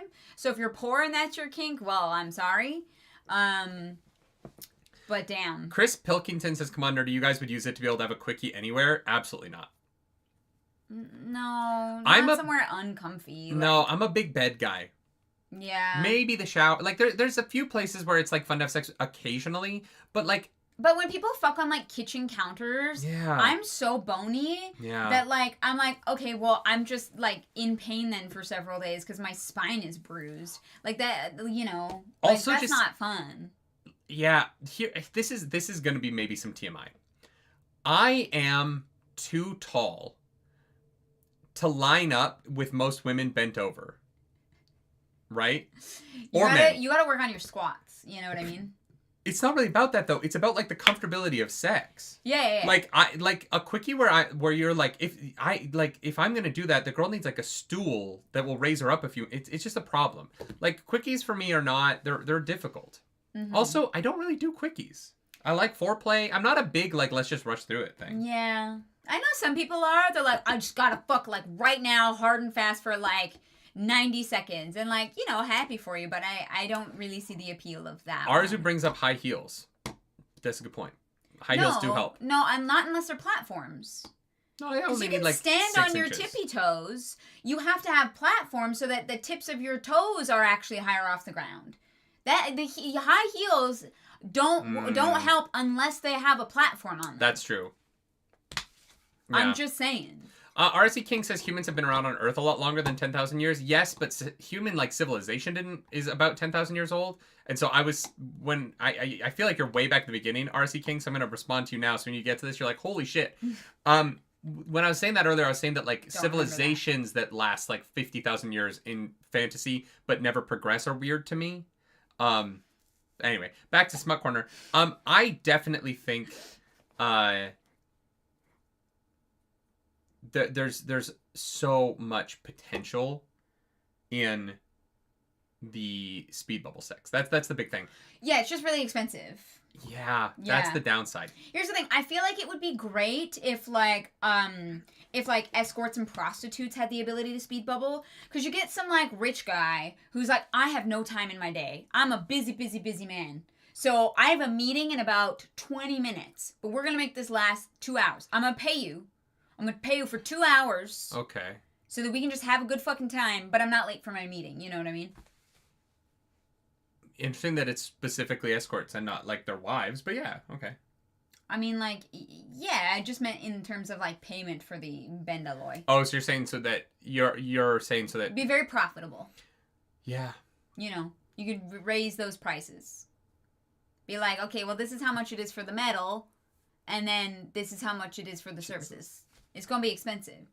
And then you're buying the metal in bulk, so that it's cheaper for you, and then you're double profiting. I get it. There you go. Yeah. Yeah, honestly, there's not a lot of great moments to add sex scenes into this. No, not in terms of, like, actual specific moments. Yeah. Yeah. All right, y'all. Thank you for joining us. This was fun. A 3-hour book club. Can you believe it?